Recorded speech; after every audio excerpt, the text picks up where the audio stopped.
Então, boa tarde a todos e a todas. Sejam todos e todas bem-vindos e bem-vindas. Esse é o nosso encontro de toda sexta-feira, Desconfinando as Ideias. E no dia de hoje, tenho uma alegria enorme de apresentar a vocês um grande amigo e colega de longa data, meu orientador de mestrado e doutorado, o professor Ricardo Tim de Souza, que vai falar para nós hoje sobre o último livro dele, que tem como título Crítica da Razão Idolátrica. Tentação de Thanatos, Necroética e Sobrevivência. Eu quero fazer uma apresentação rápida, não é o objetivo gastar muito tempo falando do currículo, até porque o currículo do Ricardo é muito extenso e é acessível, né? Se vocês, quem não conhece o Ricardo, pode fazer uma consulta no Google e vai encontrar muita informação, e principalmente dos livros, né? Que, como ele falou aí, já são mais de 20 livros aí ao longo desses anos, né? O Ricardo, ele é professor titular da PUC-RS, graduado, mestrado e doutorado em filosofia, estudou música, é músico também, ele foi violinista da Orquestra de Câmara do Teatro São Pedro. Esse é um passado remoto aí da vida do Ricardo, mas entre outros lugares. Entre outros, né? É sempre bom lembrar esse lado, né, para assim, conversar com o Ricardo, entender o Ricardo. É muito bom ter essa informação que vem da música e da estética, né, da filosofia estética. Quem conhece um pouco o Ricardo sabe como esse tema está atravessado em todos os temas, em todas as questões que ele trabalha. E faz uns anos que o Ricardo ele é também coordenador do escritório de ética em pesquisa. Não sou mais, não, eu sou membro. É membro. Sou só, já faz uns anos também. Eu tinha essa informação ainda aqui e não sabia se porque eu sei que durou bastante tempo isso aí. Durou, né? mas agora eu sou só membro. E então os temas em geral, né, do Ricardo: ética, estética, política, entre muitos autores, a relação entre literatura e filosofia, Levinas, Adorno, Rosenzweig, é certamente o grande introdutor e conhecedor e tradutor de Rosenzweig no Brasil. É um autor ainda, lamentavelmente, muito pouco conhecido. Enfim, o Ricardo tem belos escritos sobre o Rosenzweig, Kafka, Derrida, Bergson, Thomas Mann, Elias Canetti, entre muitos outros, né? Enfim, Ricardo, é um grande prazer conversar contigo e conhecer um pouco a proposta desse último livro, né, desse último ensaio, que tem esse belíssimo título, Crítica da Razão Idolátrica. Então, muito obrigado por ter aceito o convite e queremos te ouvir. Muito bem, professor André, saúdo, né, muito carinhosamente todo mundo que está tomando tempo para estar aqui, espero não decepcioná-los, né? É um momento de encontro virtual, né, então é um momento onde a gente, de algum modo, se aproxima, e eu já vou propondo para vocês que todos nós aqui estejamos, né, numa posição de filósofos, né? Isso não significa formalmente ou academicamente, mas a posição de inquiridores da realidade, né, na posição de incomodados com aquilo que, como dizia o Heidegger, né, eu começo a citar o Heidegger, was gibt zu denken, o que dá o que pensar, esse é o nosso problema. Essa é a motivação geral, gente, né, de tudo isso que, de algum modo, confluiu nesse trabalho ao longo dos últimos 6 anos aí. Foi realmente, eu mergulhei muito nisso aí. O original tinha 1.300 páginas, eu tive que cortar para se tornar alguma coisa editável, acabou com 370 e já é bastante considerável, né? Porque, na verdade, a proposta é mexer aí num vespeiro, vamos dizer assim, que na filosofia, tanta quanto eu posso ter informação, tanto quanto eu possa ter o estado da arte, não é alguma coisa que está sendo relevado, né, como, na minha percepção, deve ser e necessita ser, mais do que deve, necessita ser, né? Então, a questão que eu coloco para vocês é o seguinte, é uma incomodidade, né, eu acho que é evidente isso aí, do ponto de vista que é original, quer dizer, o ser humano está sempre, né, tentando avançar, tentando melhorar, etc. Em algumas circunstâncias, essas dimensões começam a ficar mais, digamos, enrijecidas, mais ameaçadoras, mais complicadas, e a intelecção, né, desse processo todo também se torna crescentemente, né, digamos assim, complicada na medida em que, muitas vezes, gente que está na posição de filósofo, eu quero dizer com isso que não está na posição de cientista social, de antropólogo, de jurista, né, de muitas outras áreas que estão junto nesse processo interpretativo, mas sim na de filósofo. A questão, a peculiaridade é que nós lidamos, então, com categorias, né, e categorias que podem incendiar, digamos assim, o mundo cognitivo e criar novos hábitos mentais, inclusive, né, isso que a filosofia fez ao longo do tempo, quer dizer, a filosofia é a mãe de todas as ciências, todas as artes, né, isso aí é nesse sentido, né, mesmo que de forma inconsciente, a gente fala grego o tempo todo, vocês sabem, né, e por aí vai. Então, a minha questão é a seguinte, não me pareceu, né, recentemente, pelo menos há uns 10 anos atrás, que as atualizações que eu fui percebendo em excelentes trabalhos, aliás, até eu disse, né, para o André, logo antes que nós estávamos iniciando, que eu tenho essa dívida com ele, aliás, eu tenho uma dívida com muita gente que está listada no próprio livro, né, que me apresentou Jonathan Crowley, né, quer dizer, que foi um autor ali que fez uma certa separação e confluiu exatamente para robustecer essa ideia que eu estou colocando, né, que eu estou colocando.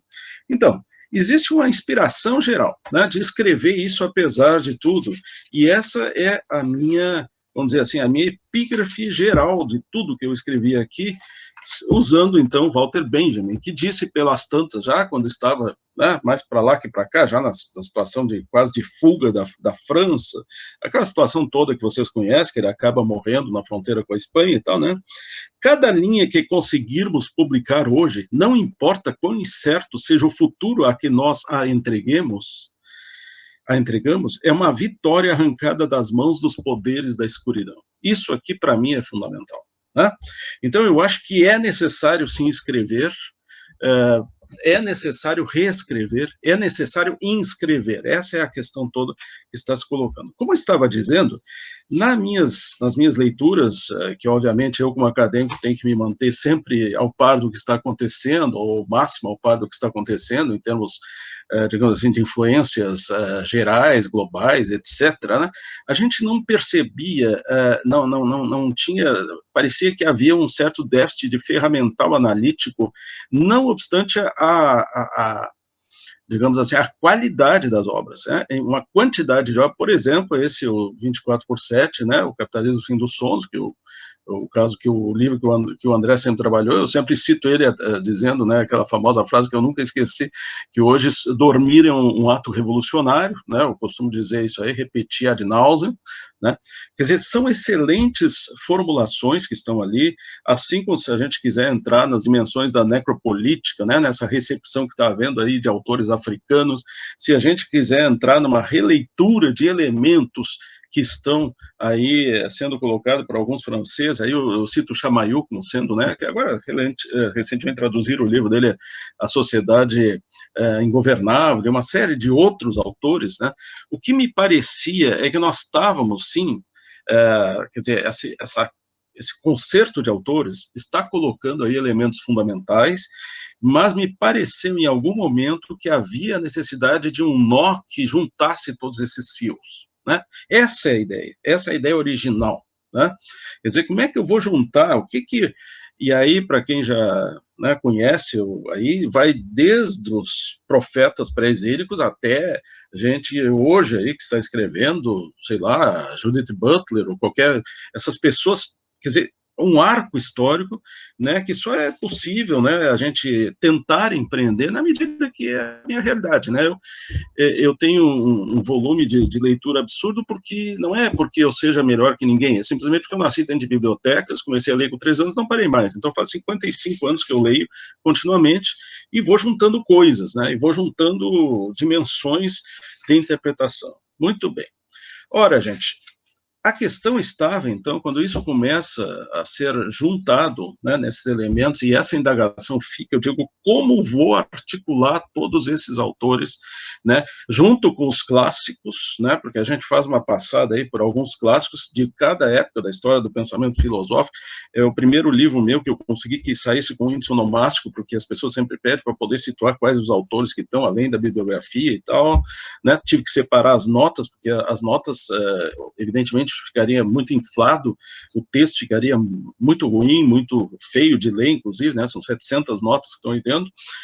Como é que eu vou fazer isso, né? Como é que eu vou fazer isso? Qual é o ponto que vai encandecer, eu vou usar de novo essa palavra, né, que vai botar fogo, aquele fogo criativo, a fogo possível de junção desses fios, dessas meadas que foram se constituindo, né, muitas vezes de modo paralelo, mas distantemente paralelos, né, com autores onde tinha um certo grupo de pessoas especialistas e outros autores do outro lado com outro grupo de especialistas que não se aproximavam, né, que tinham, inclusive, em muitas dimensões, e a gente observa isso crescentemente, uma mútua repulsão, né, que muitas vezes não é compreensível do ponto de vista somente racional, né, quando a gente vê, por exemplo, um autor que eu usei muito aqui, que eu gosto muito e que o André gosta muito, Bergson, né, quando a gente vê a teoria crítica dizer que Bergson é um reacionário, um conservador, né, são coisas que não fazem mais sentido a essas alturas, né, de negrume da nossa vivência, porque o que nós temos que procurar agora é o que nos une, não o que nos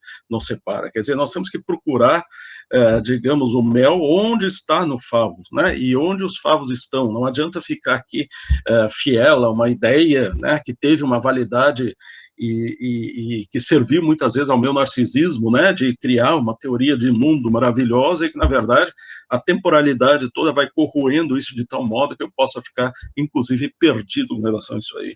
Então, vocês veem que o objetivo não é modesto, mas isso tem uma razão, porque se a gente coloca um objetivo modesto, a gente não chega nem nele, né? Então, se a gente bota um objetivo bem mais longe, pelo menos a gente talvez consiga chegar num objetivo modesto, né? Então, é isso que eu pretendo ter feito aqui, né? Pretendo ter feito. Quer dizer, o livro ele é lançado ao mundo, né? Uma garrafa selada que a gente lança no mar do mundo e as respostas vão vir dos leitores que vão ter a bondade ou a paciência de acompanhar os argumentos, já que se trata de um livro filosófico, então ele tem que ser muito argumentado, senão ele fica, né, um caos ou digamos, um conjunto desfeito de pedaços e de despedaçamentos, e despedaçamentos nós já temos demais no mundo, né? Então eu realmente precisava de alguma coisa que me, digamos assim, que me permitisse servir de argumento e de trampolim simultaneamente para iniciar esse trabalho desconstrutivo, né, de uma história, digamos assim, que está robustamente mostrando a sua insuficiente abrangência, desde o ponto de vista de historiografia, e aí nós temos todas as disciplinas juntas, né? Quer dizer, uma característica que tem isso aqui é que tem muita psicanálise, tem muita história, tem muita literatura e muita linguística, tem muita filosofia também, mas tem muitos outros elementos que a gente não pode ficar situando a cada vez, mas que estão ali, né, quase como se fosse uma dimensão inconsciente do próprio livro. Na medida que eu trabalho a filosofia, geralmente, como sendo uma espécie de psicanálise da cultura, especificamente, né, da passagem do 19 para o 20, porque é o século misterioso, para mim, o século, a meia-noite na história, como diz o Reis Mate, não é? O que acontece? Acontece, então, que nós teríamos que achar aí, né, um conceito, uma chave ou uma ideia geral que pudesse, como eu disse, articular todo esse movimento. O que acontece, e aí vem a questão, como tudo está próximo, não é, André? Tu tivesse um orientando, né, chamado Jair Flussi, olha só meu ato falho, Jair Taucher, né? E o Taubin, né, foi fazer o doutorado comigo em Porto Alegre, né, sobre Flusser, né? Eu me lembro que teve um evento sobre Flusser que eu botei na minha sala lá na Propesc, o professor Aldir, que é de uma área completamente diferente, né, que vem da administração, da informática, ele passou e disse, eu tive aulas na graduação sobre Flusser, né? Eu achei aquilo muito interessante, muito legal. Né? Então, ele fez um doutorado sobre Flusser, e Flusser é um autor interessante, tal, eu gosto, mas eu nunca morri de amores, vamos dizer. Eu acho que ele tem uns certos toques narcisistas heideggerianos ali que, para mim, são difíceis de processar, a lógica, a ideia de pós-história, uma série de questões aí que eu teria para discutir, né? Até mesmo a concepção dele de Bodenlos eu teria para discutir, mas uma coisa eu não tenho para discutir, né? Na filosofia da caixa preta, naquele pequeno livro tardio do Flusser, né, na tradução brasileira, né, existe ali, quando ele está falando, né, filosofia da caixa preta, prolegômenos a uma futura filosofia da fotografia, ele faz um glossário, né, faz um pequeno dicionário introdutório de, vamos dizer assim, de palavras e de categorias que vão ser utilizadas ali, e explicando como ele entende cada uma dessas categorias. Bom, eu não vou entrar aqui no, digamos assim, no anteparo cultural, histórico do autor, ou na sua proveniência, porque isso nos levaria muito longe, mas o fato é que ali tem uma definição, né, uma definitio, se a gente quiser assim, vamos dizer assim, uma mera explicação rápida sobre o que ele considera idolatria, né? E aí vem aquilo que o André certamente lembra perfeitamente, né? Idolatria o que é? É a incapacidade de decifrar os significados da ideia, não obstante a capacidade de lê-la. Portanto, adoração da imagem, né? Aí, gente, nós entramos num terreno muito espinhoso. Por quê?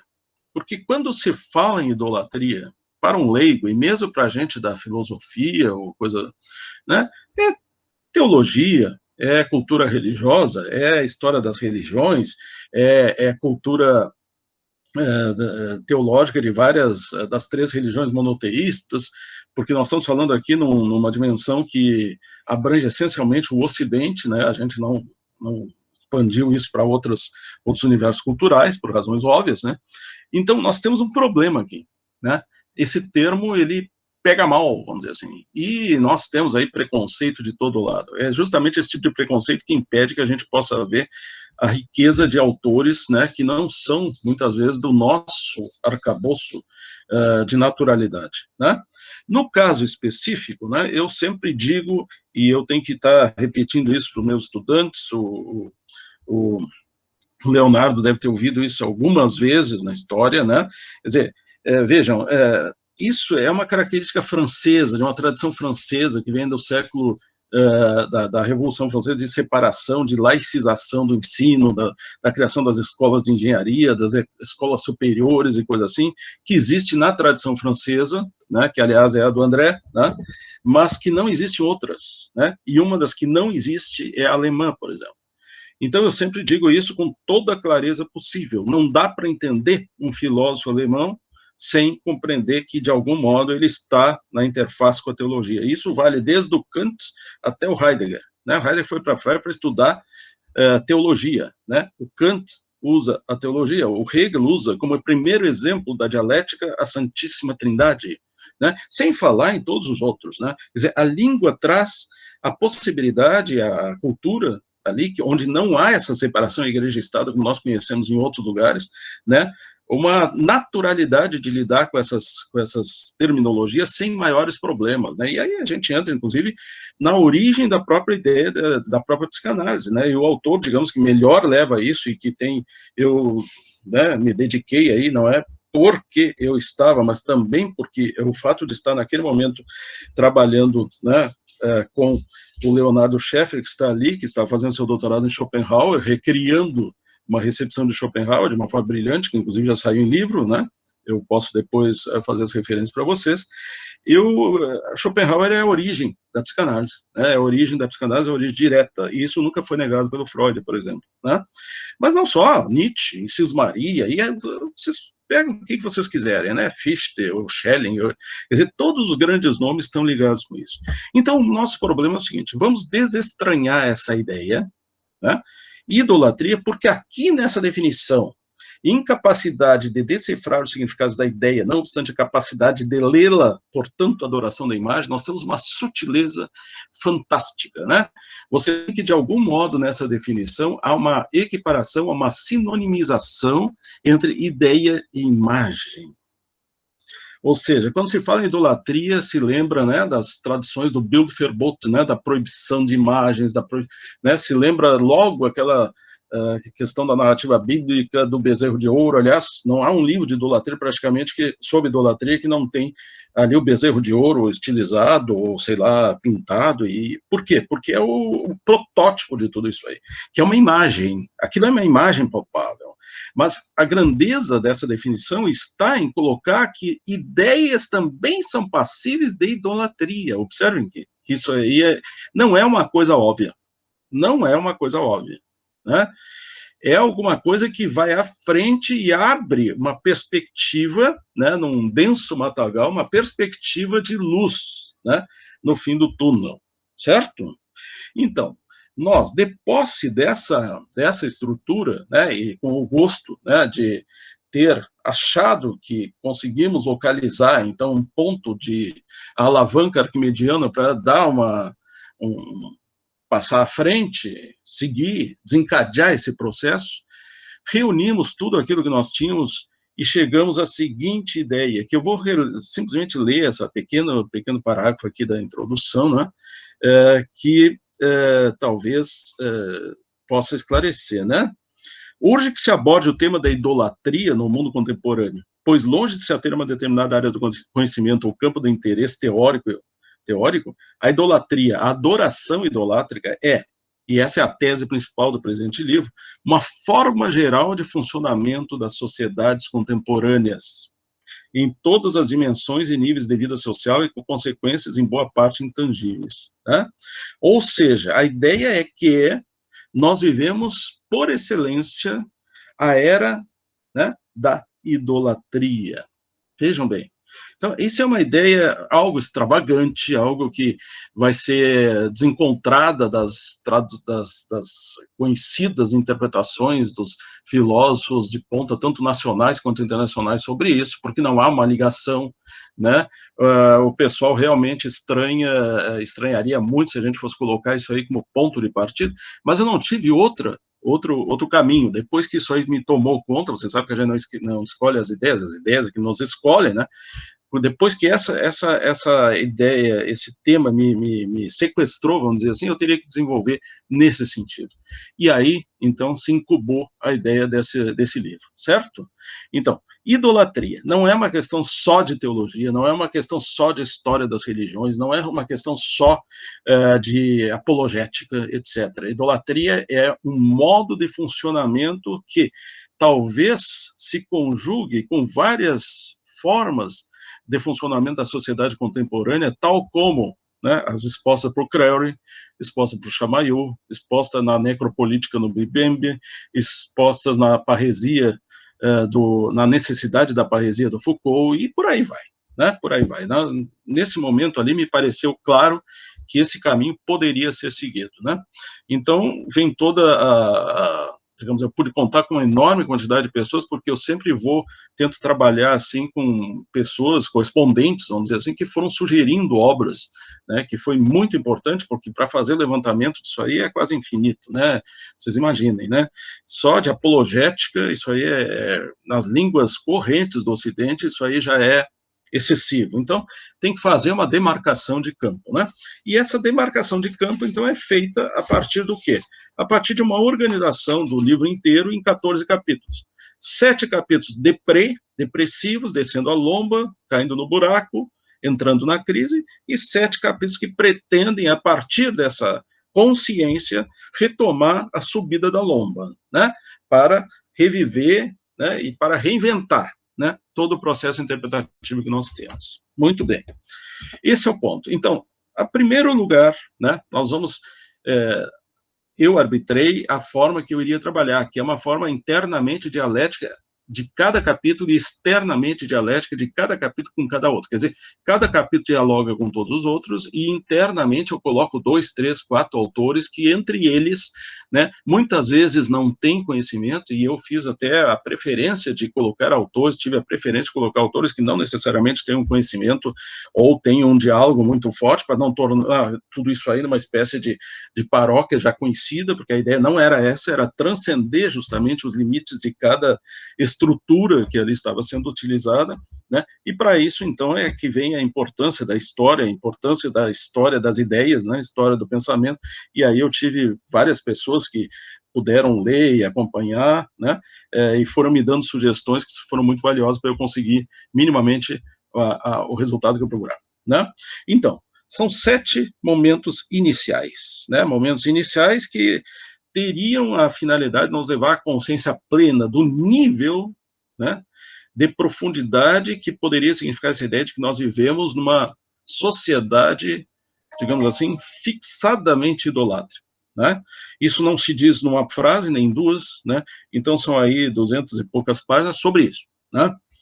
Em primeiro lugar, a gente tem que começar pelo começo, né? Já que todo mundo, quando fala em idolatria, vai se lembrar, né, de coisas antigas, né, mesmo a pessoa que não seja da área, que não tenha trabalhado com teologia ou coisa assim, pelo menos conhece as metáforas do bezerro de ouro. Então, o primeiro capítulo tem como nome a inclinação ancestral, né? Nesse meio tempo, eu pude fazer um livro que talvez alguns de vocês aí tenham participado, que o nome é justamente a inclinação ancestral, que são 39 autores ali que escreveram um e-book, e é sobre essa questão, porque, na verdade, o que a gente faz, né? Quando a gente está elaborando uma coisa dessa, a gente, durante os seminários, está trabalhando. Quando eu estava trabalhando no Seminário das Letras, e a linguagem é uma das questões centrais aqui, eu pude desenvolver nesse sentido, e na filosofia, por óbvio, também pude desenvolver nesse sentido. O que é essa ideia de inclinação ancestral, gente? É uma recolhida, né, de elementos, digamos assim, ao longo da história do pensamento, né, que, de algum modo, quando a gente revê as antiguidades, né, e quando eu falo antiguidades, eu falo antiguidades mesmo, né, a gente vê que uma quantidade desses elementos já está inútil ali, colocado e ali pronto para desabrochar, tá? Então, eu começo sempre a frase famosíssima que todos vocês conhecem, né, que de Jeremias, né, esse grande profeta, Jeremias 16, 19, seguindo, né, o famoso aquele, fará o homem para si deuses que, contudo, não são deuses. Né? Nós vamos entender isso aí depois, em termos psicanalísticos, no sentido de projeção, né? Projeção que vai dar origem à possibilidade do delírio e a todas as dimensões de paranoia advêm desse processo, porque, na verdade, se trata, então, vamos dizer assim, de privatizar a deidade, de privatizar aquilo, eu construo algo, observem, né? Eu construo algo e entrego a esse algo a confiança de que esse algo, de algum modo, não foi construído por mim. Ou seja, eu me entrego a uma ilusão, eu me entrego a um holograma, entre aspas, né? Que parece ser algo que, na verdade, não é. E é isso aí que interessa, porque é assim que nós vamos depois poder dar o passo para além, né? Então, nesse primeiro momento, eu vou utilizar, eu tinha um problema aí, que é o seguinte, né, sobre essa questão, eu queria utilizar fontes não exclusivas, e, portanto, das 3 religiões, digamos, da tradição, mas eu tenho muito pouca entrada no Islã, né, muito pouco, então eu deixei entre parênteses, né, mas fui tanto para a questão do judaísmo quanto do cristianismo. Então, o que acontece ali?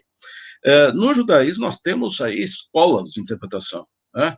Eu tive que recorrer às minhas, como eu disse, né, eu nasci no meio de bibliotecas, livros que eu herdei do meu pai sobre isso, coisas muito antigas, mas que têm uma grande validade que eu não achei que depois tenha sido desvalorizada. Então, a minha primeira e principal referência aí foi o Ezekiel Kaufman, né? É um autor que provavelmente vocês não conhecem, a não ser quem trabalha essa área, que é um polemista em outra área, mas no que diz respeito a esse tema, ele é bem claro, bem interessante.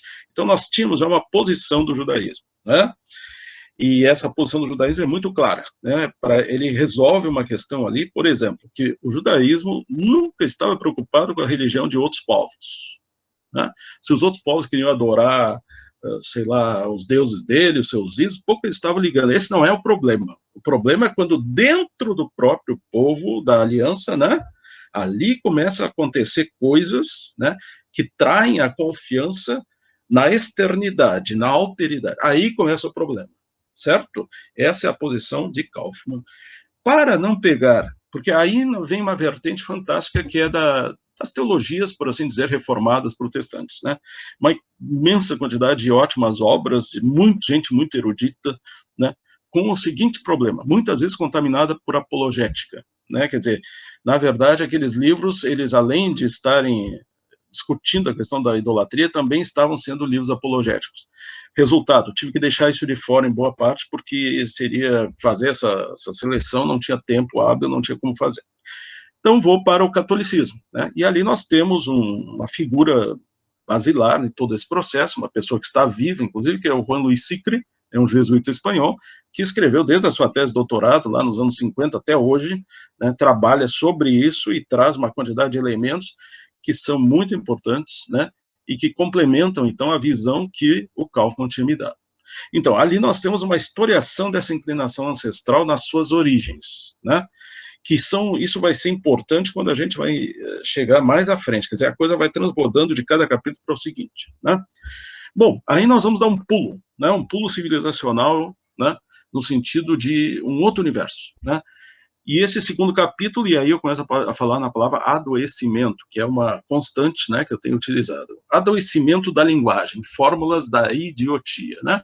Evidente que eu estou falando aqui na idiotez, né, na etimologia da palavra, no fechado em si mesmo, ou na descrição da polis antiga, aqueles que se excluíam da polis para viver uma vida completamente privada e sem vínculo, né, com o demais da sociedade, né? Esses eram chamados idiotas, não é? Então é mais ou menos o fechamento em si mesmo. Portanto, fórmulas da idiotia. E aí eu vou analisar dois autores, né? Dois autores. Um é uma filósofa que não age como filósofa, né, que está numa situação completamente atípica, que é a Hannah Arendt, né? A Hannah Arendt, que em 1961 vai, como jornalista enviada embora ela já fosse professora da New School e uma série de outras características, ela vai como jornalista de algumas redes de comunicação norte-americana para trabalhar, digamos assim, acompanhar o famoso julgamento do Adolf Otto Eichmann, né, que a gente conhece por Otto Eichmann, né, geralmente não se dá conta que o Adolf é o mesmo nome do Hitler, né? E nós sabemos, né, toda aquela história, tem um livro que surge daí chamado Sobre a Banalidade do Mal, etc., que tem muitos mal entendidos, mas não era isso que me interessava. Me interessava ver como ela percebia aquilo que ela realmente é o mais marcante na obra dela, segundo a minha leitura, que é o empedramento da linguagem, a incapacidade de linguagem no sentido de estabelecimento de uma possibilidade de diálogo. A linguagem, né, passa a ser, então, um conjunto de clichês, né? Ela não é uma linguagem nunca mais interrogativa, ela se torna uma linguagem afirmativa no sentido de ofensiva, né? Tal como um time está na ofensiva, né? Veja que a raiz da palavra ofensa e ofensiva é a mesma, e a gente aí já estabelece algum sentido muito próximo com a nossa contemporaneidade, né? Onde a linguagem virou uma arma de ofensa, uma arma de ofensiva, muitas vezes, né? Nós estamos diariamente com isso, né? Diariamente sendo bombardeados com essa característica. Então, isso me importa e isso é destacado ali. Mas eu queria contrapor a isso um linguista de profissão. E aí eu acredito ao Marcelo Leandro dos Santos, que é o nosso também ex-doutorando, ex-pós-doutorando, que vocês conhecem, que fez um trabalho comigo sobre o Victor Klemperer, né, que é o autor de LTI, Língua Terça Império, em português, Linguagem do Terceiro Reich, editado pela Contraponto do Rio de Janeiro. Eu conhecia dos Klemperer o Otto Klemperer, porque ele foi um grande músico, um resistente, que teve que fugir, etc. Mas esse é primo dele, chama-se Victor Klemperer, né? E ele escreve primeiro os seus diários, porque a característica do Klemperer é a seguinte: ele era um judeu que casou com uma chamada ariana, uma alemã, e por isso ele foi poupado, né? Então ele não podia sair de casa, ele não podia, inclusive confisca os animais dele, de estimação, porque são animais impuros, etc. E a mulher dele foi uma heroína que bancou tudo, ela se expôs até o fim da guerra, morava em Dresden, que foi, no fim da guerra foi tudo bombardeado, quase morreram, mas não morreram, né? E aí ele escreve os seus diários, que é uma obra muito, muito volumosa, de 1000 páginas, e dali então é extraído a linguagem do Terceiro Reich, certo? Onde o que ele diz? Ele diz exatamente isso. A deflação da capacidade de relação leva a uma inflação, digamos assim, de termos que se colocam, então, como se fossem tijolos de uma parede com relação à realidade, né? Portanto, empedramento da linguagem. Há um adoecimento da linguagem que leva a um empedramento da linguagem. Quer dizer, digamos, a imagem que eu lembro é mais ou menos o seguinte: imagine as pequenas partículas minerais numa bexiga de alguém, por exemplo, que depois se sedimentam e formam um cálculo, né? Aí a coisa fica muito feia. Aí vêm as palavras de ordem, né? Então, por exemplo, a gente sabe que na época do nazismo, na Espanha, qual era a palavra de ordem dos falangistas? Viva la muerte, né? E aí nós começamos a entrar nessa questão do subtítulo da tentação de Thanos, certo? Então, a linguagem que se atrofia dá espaço a uma retórica de morte que não tem pretensamente esse nome. Essa é a ideia desse segundo capítulo. Bom, segue os adoecimentos no terceiro capítulo. Adoecimento de vida e adoecimento de morte. E aqui nós vamos para a literatura, né? Largamos, então, os eruditos, os filósofos da linguagem e vamos para a literatura, né? E aí tem o autor que surge com tudo. Kafka, né? Por quê? Os personagens de Kafka, gente, sem exceção, né, eu poderia dizer sem exceção, talvez, né, lá alguma coisa que até eu não me lembro nesse momento, no diário, em algum diário, mas em toda a obra do Kafka que eu conheci, eu tenho 4 livros sobre Kafka, nenhum personagem do Kafka morre dignamente, né? Se vocês for lembrar, desde a primeira grande obra dele, que é A Sentença. Qual é a sentença que o pai dá para o Georg Bendemann? Que ele se largue da ponte no rio que passa em Praga, né? Quer dizer, é uma espécie de atitude passiva, ou de uma passivação de uma atitude. Quer dizer, se largar é completamente se atirar, completamente diferente de se atirar, né? É uma espécie de passividade que toma conta. E aí a gente vai vendo, por exemplo, Joseph K. do Processo morre como um cão, né? O artista da fome se confunde com a palha no qual está deitado. A Josefina cantora acaba se confundindo com aquela multidão interminável dos camundongos. Vamos seguindo, quanto quisermos, né? O Gregor Samsa acaba se confundindo com o lixo que tinha no quarto onde ele ficava e a faxineira varre tudo para fora. E, por exemplo, o Caçador Graco, que é a grande figura, né? Que está ao mesmo tempo vivo e morto, vivo e morto. Qual é o sentido disso para nós, gente, nessa recepção, né? Nessa recepção específica que a gente está fazendo aqui? Ora, gente, só as pessoas somente não conseguem morrer dignamente porque não conseguem viver dignamente. Vamos tirar a palavra dignamente. Não conseguem morrer porque não conseguem viver, né? Então surge, por exemplo, construtos por Odradek, por exemplo, que é aquele carretel mal enjambrado, né, que tem uma semivida, não é vivo, ou então esses que viveram, mas agora não conseguem morrer. Está cheio de personagens assim no Kafka, é uma constante, e ele é um grande diagnosticador da sua época, da sua era, e por extensão da nossa. Eu sempre digo, se tu vais num crematório, né, que deveria ser um momento de luto para acompanhar o encomendamento de alguém, coisa assim, e na entrada tu vê ofertas de urnas, né, ou seja, há uma certa confusão, tu não sabe se está entrando num shopping center ou num lugar de tristeza, de luto, né, há uma doença muito grande, né, uma doença da vida e da morte. E essa é a questão que, de algum modo, se acopla com a ideia do sono, não é? Também é uma doença aí que é muito semelhante, porque a doença está em todos esses lugares. Muito bem. Passamos de Kafka adiante, né? E aí chegamos a um capítulo que é essencialmente técnico, né? Que é a minha briga pessoal com Hegel, né? Que é um autor que eu estudei demais, e aí trabalho, né, trouxe tudo isso de novo à tona, a questão da totalidade e devoração do outro, né? Aquela famosa frase que vocês conhecem, né? Aquela promulgação que aparece lá no meio da lógica, né? A identidade consiste na identidade entre identidade e não identidade, né? Essa famosa frase, isso aí é literal, está lá, né? Tá desde a primeira edição, isso inclusive o Rosenzweig, no Hegel e o Estado, cita, né? É conhecidíssimo e ao mesmo tempo as pessoas não entendem a que ponto isso aí fecha a lógica do espírito absoluto em alto processo de compreensão, a que ponto isso chega, mas para nós é fundamental, a totalização da guerra, etc. Passando, então, desse 4º capítulo ao próximo, né, nós temos o quê? Reação da realidade, medo do outro, totalidade e totalitarismo. Aí entra a psicanálise e o Adorno, lendo os textos de psicanálise, psicologia social, E um autor que eu gosto muito, que é o André Green, que trabalha o conceito de narcisismo de morte, né? Normalmente se entenderia o narcisismo como uma dimensão de criação de vida, que pode extrapolar, e aí dá, por exemplo, uma psicopatia ou coisa assim, mas ele já coloca essa possibilidade do narcisismo de morte lá na origem. Só lembrando, para quem não situa, o André Green era grande amigo do Derrida e da mulher do Derrida, o Couturier, né, psicanalista que morreu agora, eu acho que nesse ano, né, André? Não sei se tu te lembra que o Couturier morreu esse ano, né?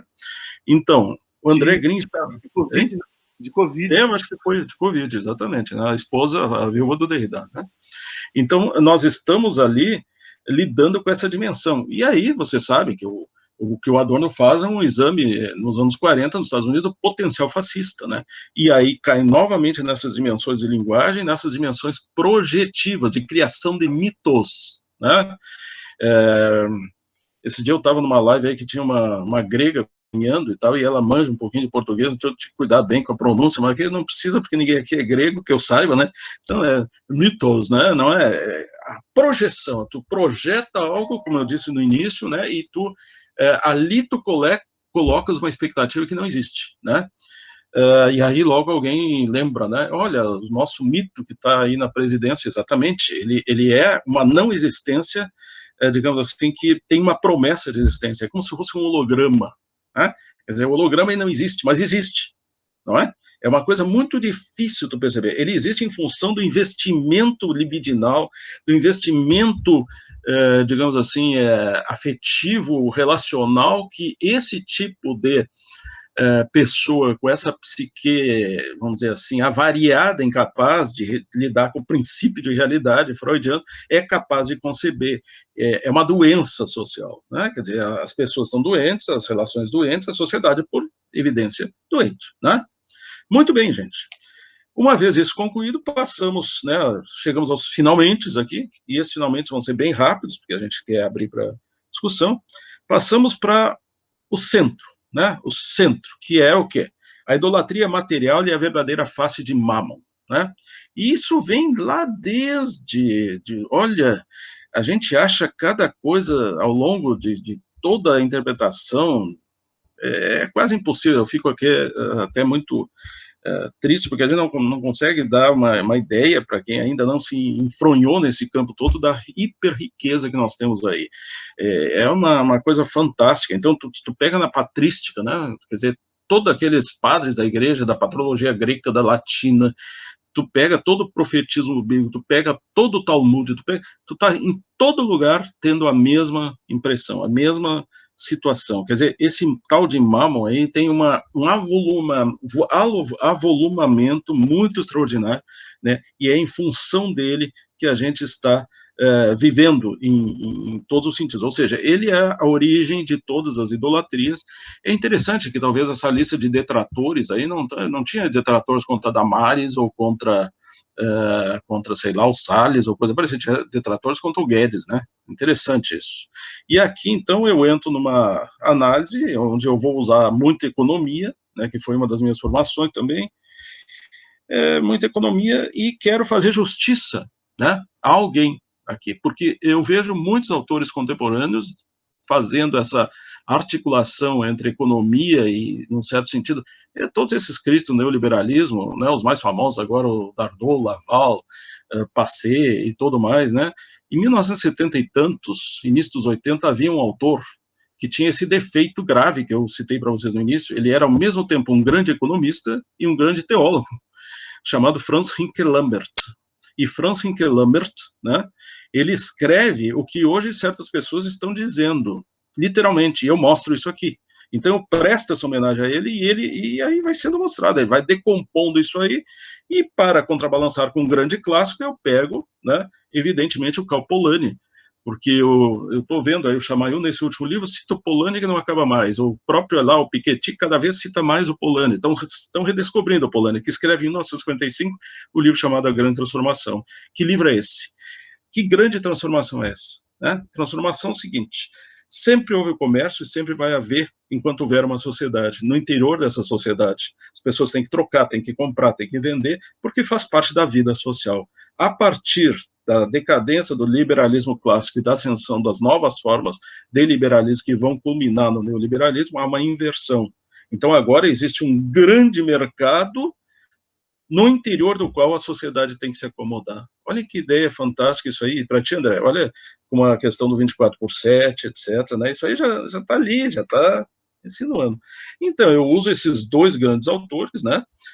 E aí uso Stiglitz, bom, aí são vários autores também que entram para nós chegarmos na nossa questão.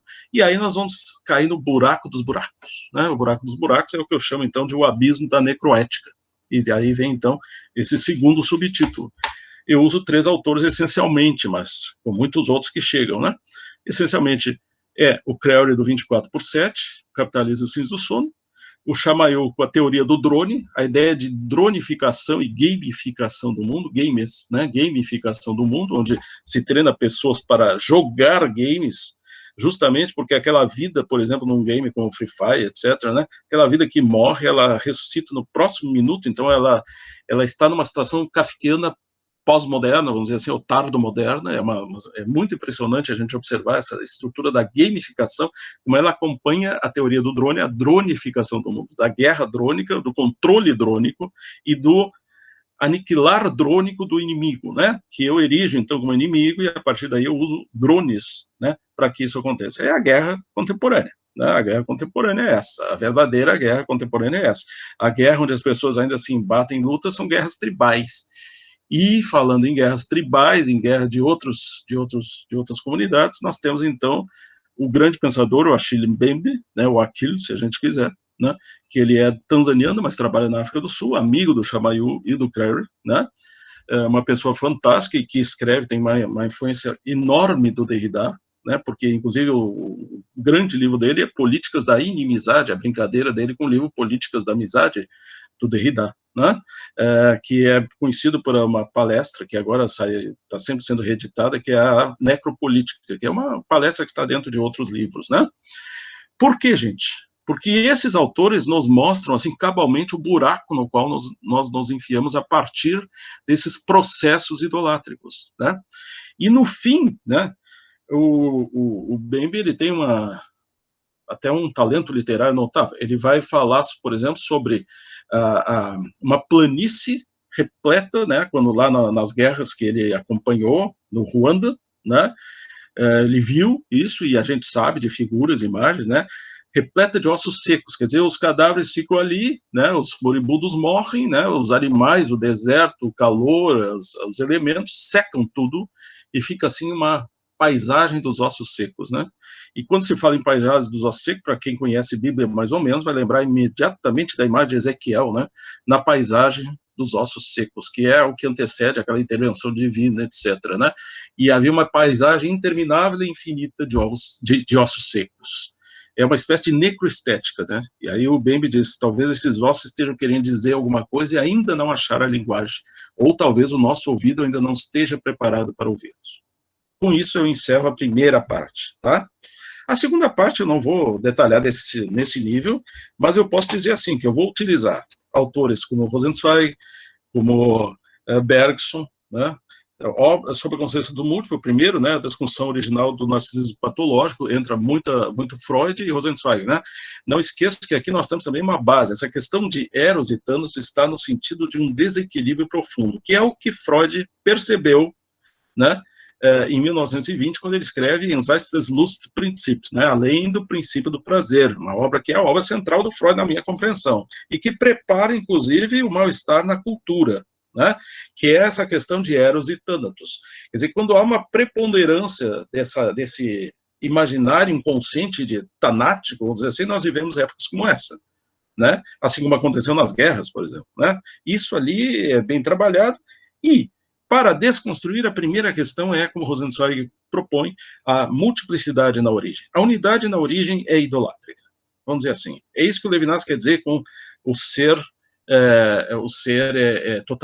totalitário e totalizante, né? Isso eu descobri depois de 30 anos de leitura do Levinas e lendo algumas coisas bem, digamos assim, colaterais, né? Em segundo momento, o Bergson, a desconstrução da rigidez. Então, terceiro momento, Levinas de novo, com a questão entre dizer e dito, quer dizer, a verbalização, a retemporalização da realidade. Tá? Em quarto, um tema que é muito caro aí para muita gente, que é o despertar, né? Porque o Benjamin está sendo muito lido, então o Erwachen de Walter Benjamin, só que eu também uso Russell. Russell também fala em despertar, e o próprio Levinas tem, né, aquele texto famoso, A Consciência e o Despertar, que para quem fez o doutorado em Levinas lembra com toda clareza, não é, André? Vamos adiante, potência do negativo, é um próximo, aí nós temos Adorno, mas não o Adorno teórico, empírico, né, de pesquisas que ele faz, mas o Adorno completamente teórico da dialética negativa. E aí, né, chegamos, eu estou falando aí de tempo sintomático, né, chegamos a um momento que eu chamo, que talvez é o ápice, né, que é a crítica radical da racionalidade ardilosa, a magia e a desocultação do ardil. E aí a metáfora é pequena, curta e grossa, né, de tudo isso que foi dito, né, o Levinas, pelas tantas, numa leitura talmúdica dele, chamado Sucre au Saint, né, do Sagrado ao Santo, ele vai trabalhar, né, o tema dos pepinos, aí que o pessoal alguns aí estão já cansados de ouvir, mas é que eu trabalhei bastante no seminário essa leitura e ela é muito importante. Está um rabino lá, isso é talmúdico, né? Então, é uma leitura talmúdica. Está um rabino lá descansando altas horas da noite e vem o seu assistente e diz: Rabino, acorde, está havendo uma coisa contra a Torá. Vamos chamar lá de... O Mordechai, lá no campo dele, está criando pepinos do nada. Muito bem. Olha só, magia, coisa interditada pela lei, por tudo, né? Magia, feitiçaria, coisa horrorosa. Aí o rabino abre os olhos e diz assim: muito bem, e o Mordechai está vendendo esses pepinos? Não. Mas então por que tu veio aqui me acordar? Deixa ele fazer a mágica que ele quiser. O que está dito nisso, minha gente? Está dito que o problema não é a magia, não é a feitiçaria, não é. O problema é quando a magia e a feitiçaria se passam por realidade, né? É o vendilhão de sonhos, é o vendilhão de vidas, né, que emprestaram o seu sentido a isso. Olhem como isso é interessantíssimo, gente. E isso me deu a segurança completa de que eu poderia acabar esse livro, né? Vejam, o problema não está na magia, a magia é uma maravilha, porque as crianças se divertem, os adultos se divertem, eu faço uma magia, a moeda aparece no bolso de alguém, coisas assim fantásticas, desde que ela confesse do início ao fim de que ela é uma magia. No momento em que ela não confessa que ela é uma magia, ela é um diversionismo ardiloso de exploração, de negação da alteridade, de negação do outro e de transformação de Mammon, mais uma vez, no ídolo máximo. Compreende? Aí nós temos uma espécie de fecho. E aí, para, digamos assim, eu coloco mais dois atores em campo, né, para dar o grande finale aí, né, que são dois... realmente não é muito comum que eu conheça um que seja trabalhado os dois sejam trabalhados simultaneamente pela mesma pessoa. Um deles é Ernst Bloch, com a ideia de utopia concreta, né, onde a gente tenta mergulhar mais a fundo no conceito de esperança, e o outro é Arthur Schopenhauer, com a ideia de uma vontade nominal, não enquanto uma discussão que vai se fazer a partir daí, mas com a ideia de que há uma dimensão para além da racionalidade que condiciona a própria ideia de racionalidade. Ou seja, é uma psicanálise avant la lettre, né, que no fundo ele faz, mas num sentido agora ontológico do termo, que obviamente eu não vou estar, digamos assim, detalhando aqui, não faria o menor sentido para isso. Gente, com isso eu chego ao final, então. Eu digo, coda, sobrevivência. Eu falasse da música, né, eu sempre tenho que botar um termo musical, coda, né, a cauda, né, é sobrevivência. Por isso, sobrevivência, né, que é o terceiro subtítulo. Então, gente, o que eu tentei fazer aqui foi uma espécie, né, e peço desculpa que eu já passei do tempo que nós tínhamos pensado, é uma espécie, assim, de proposta de compreensão geral de como é que foi o processo para chegar, que é aquela ansiedade que a gente conhece. Eu entreguei isso aqui em janeiro deste ano para a editora, saiu agora, né, quer dizer, com todas essas idas e vindas de Covid e tal, a coisa é bem complicada. Então, nesse processo, eu queria testemunhar um pouco como é que foi esse processo e também como é que foram as minhas angústias, né, as muitas decisões que a gente teve que tomar, porque, na verdade, é uma coisa bem inusual trazer essa quantidade enorme de autores e de linhagens de pensamento, né, porque eu tenho ali também, eu trabalho muito com o Didi Huberman, por exemplo, com a requalificação da própria imagem, né, com questões aí que eu tenho muitos e muitos autores que eu poupei vocês de ficar citando aqui, mas que estão também presentes. Então, seria mais ou menos isso, André, né, essa longa e, digamos, cansativa para os ouvintes, explanação que a mim me entusiasma, né, porque, eu sou enteos asmos, cheio de deuses, né, enteos asmos, né, eu disse isso para a amiga grega lá, ela se divertiu, né, o meu grego está bem ainda, esse grego antigo, pelo menos, né, então eu me entusiasmo, um accomplishment que eu consegui nesse ano tão, que talvez esse tempo sombrio, lembrando sempre, né, aí vem, sim, o Didi Huberman sobre aquele livro maravilhoso chamado A Sobrevivência dos Vagalumes, não é? A Sobrevivência dos Vagalumes é aquele momento onde as pessoas deveriam se dar conta que vagalumes só são visíveis, eu acho que aí nesse mato atrás deve ter vagalumes, André, só são visíveis se houver escuridão, não é verdade? Então, o Didi Huberman pega e diz assim, pega dois amigos, pessoas que ele admira, o Agamben e o Pasolini. Pasolini fez muitos poemas sobre Lurtiole, sobre os vagalumes, né? Mas na hora do bem bom ele esquece que os vagalumes existem. E o Agamben parece que entrou numa espiral de negatividade, etc., de desencorajamento, parece que também não enxerga os vagalumes. Então ele diz, olha aí, gente, os vagalumes estão aí. É porque está escuro que os vagalumes podem ser vistos. A Sobrevivência dos Vagalumes. Recomendo para todo mundo, é um livro maravilhoso para mim. Eu diria até que é o melhor livro do Didi Huberman, né? É isso que eu tentei, Sobrevivência dos Vagalumes, em meio a esse universo, esse horror idolátrico que nos acompanha como uma tentação ancestral e que, nesse momento, exacerba ao limite essas dimensões e que ajuda a explicar as inconveniências e o mal-estar que nós temos ao ver reações de pessoas, insanidades acontecendo o tempo todo, ofensas à inteligência que a gente sente o tempo todo e etc, etc. Há muita doença, né? Então, os vagalumes aí são pingos de saúde que pode surgir nessa escuridão, nesse desencanto, né? Então, seria nesse sentido, desencanto no bom sentido do termo, claro. Seria nesse sentido, André, que eu tinha planejado fazer uma exposição bem rápido e bem sumária do livro, tá bom? Obrigado, desculpa mais uma vez ter seguido demais, falar demais. Chegou uma hora e pouquinho aí. Desculpa nada, é uma pena que passa tão rápido, né? Esse tempo, né? Que a nossa vontade é ficar aqui disputando, pelo menos por mais uma hora. Mas, assim, o legal é a gente ter também a chance de dialogar com o Ricardo, né? Que me permita, uma carona aí com o Didi Huberman, um grande vagalume, né? Nesses tempos sombrios aí que nos atormentam, né? E é isso, o Ricardo é isso aí, é um grande vagalume, e trouxe aí a narrativa, né, o relato geral assim, desse percurso, né, do Crítica da Razão Idolátrica, e eu fiquei muito feliz te acompanhando. Só mostrando a capa para quem não conhece, não sei se todo mundo já ouviu. Ficou muito bonito, ficou muito bonito. Lindo. Dos últimos anos, né, dos nossos encontros lá na PUC, na UX também, como esse tema está te perseguindo já há bastante tempo, né, Ricardo? Era uma sombra, uma espécie de fantasma, mas ele não se materializava. Precisava juntar vários elementos para ficar materializado. Exato, aí você trouxe o Flusser, né? Aquele evento que fizemos juntos com o Jair, né? Eu, você e o Jair, lá na PUC, no ano do falecimento do meu pai, 2015, já fazem 5 anos.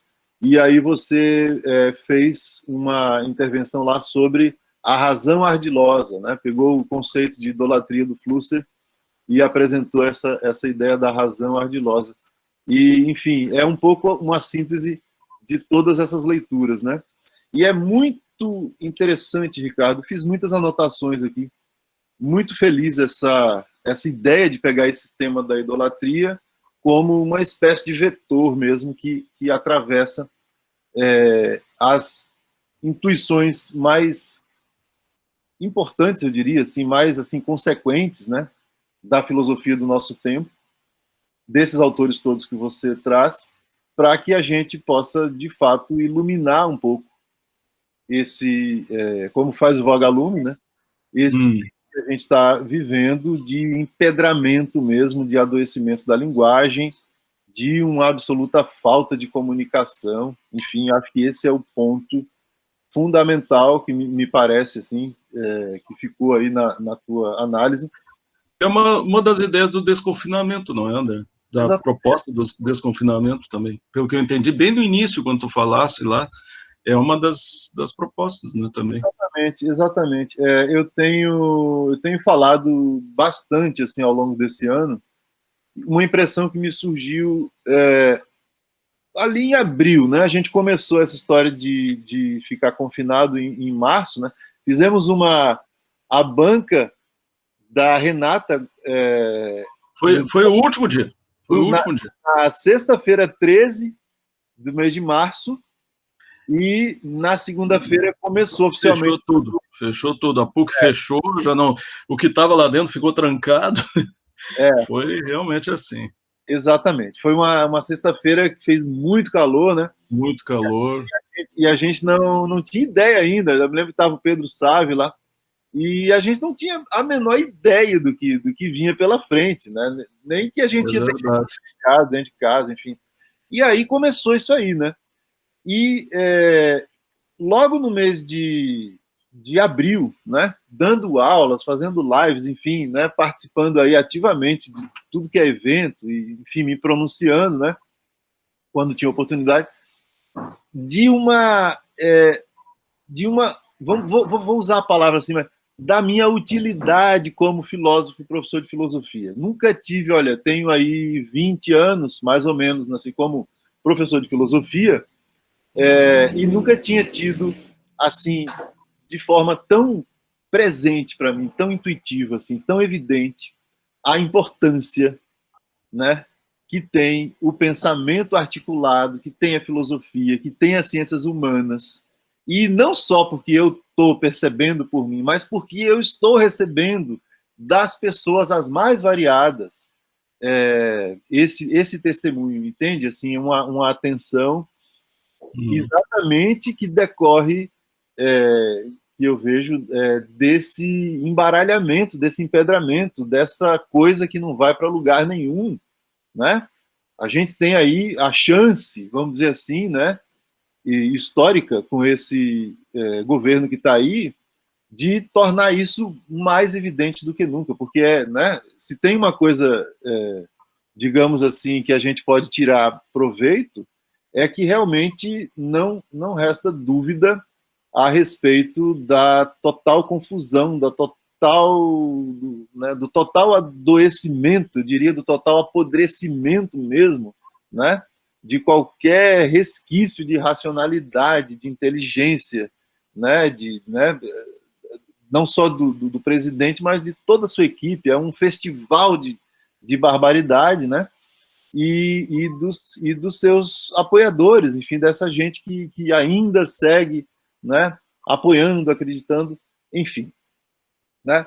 Então, esse tema que você traz aí, da idolatria como sendo aquilo que a nossa era como sendo a era por excelência da idolatria, eu acho que isso é muito, muito, muito, muito pertinente e muito acertado, assim, né, da tua parte.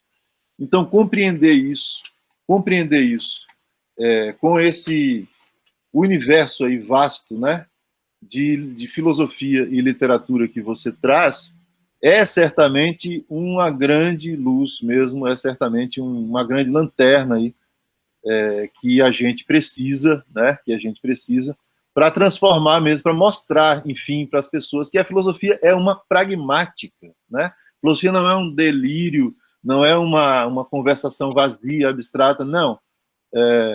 Entende? Então, os filósofos são pessoas absolutamente pragmáticas, né? São úteis, enfim, né? Não são delirantes. André, desculpe interromper, mas se fosse aquilo com o qual esse qual tudo permanece tal e qual, não tinha tanta gente perseguindo, né? É uma coisa óbvia. A gente vê a força da coisa pelas resistências que ela... Quer dizer, se é uma mosca morta, ninguém vai se preocupar, mas não é exatamente isso que você está dizendo. É uma dimensão pragmática, né? É uma dimensão que vai muito além das ideias normais que as pessoas têm de teoria e chegam nesse ponto agudo aí, né? De intervenção. Né? De intervenção, exatamente. É preciso gerar um desbloqueio, né? Eu acho que tem um trabalho longo aí para fazer. Eu tenho falado isso frequentemente. Agora de tarde em banca falei isso novamente, que a gente realmente precisa um trabalho muito bonito de um rapaz lá da UX, o Lucas, O Homem e o Digital. Né? A Mariana estava presente, a Pauline também.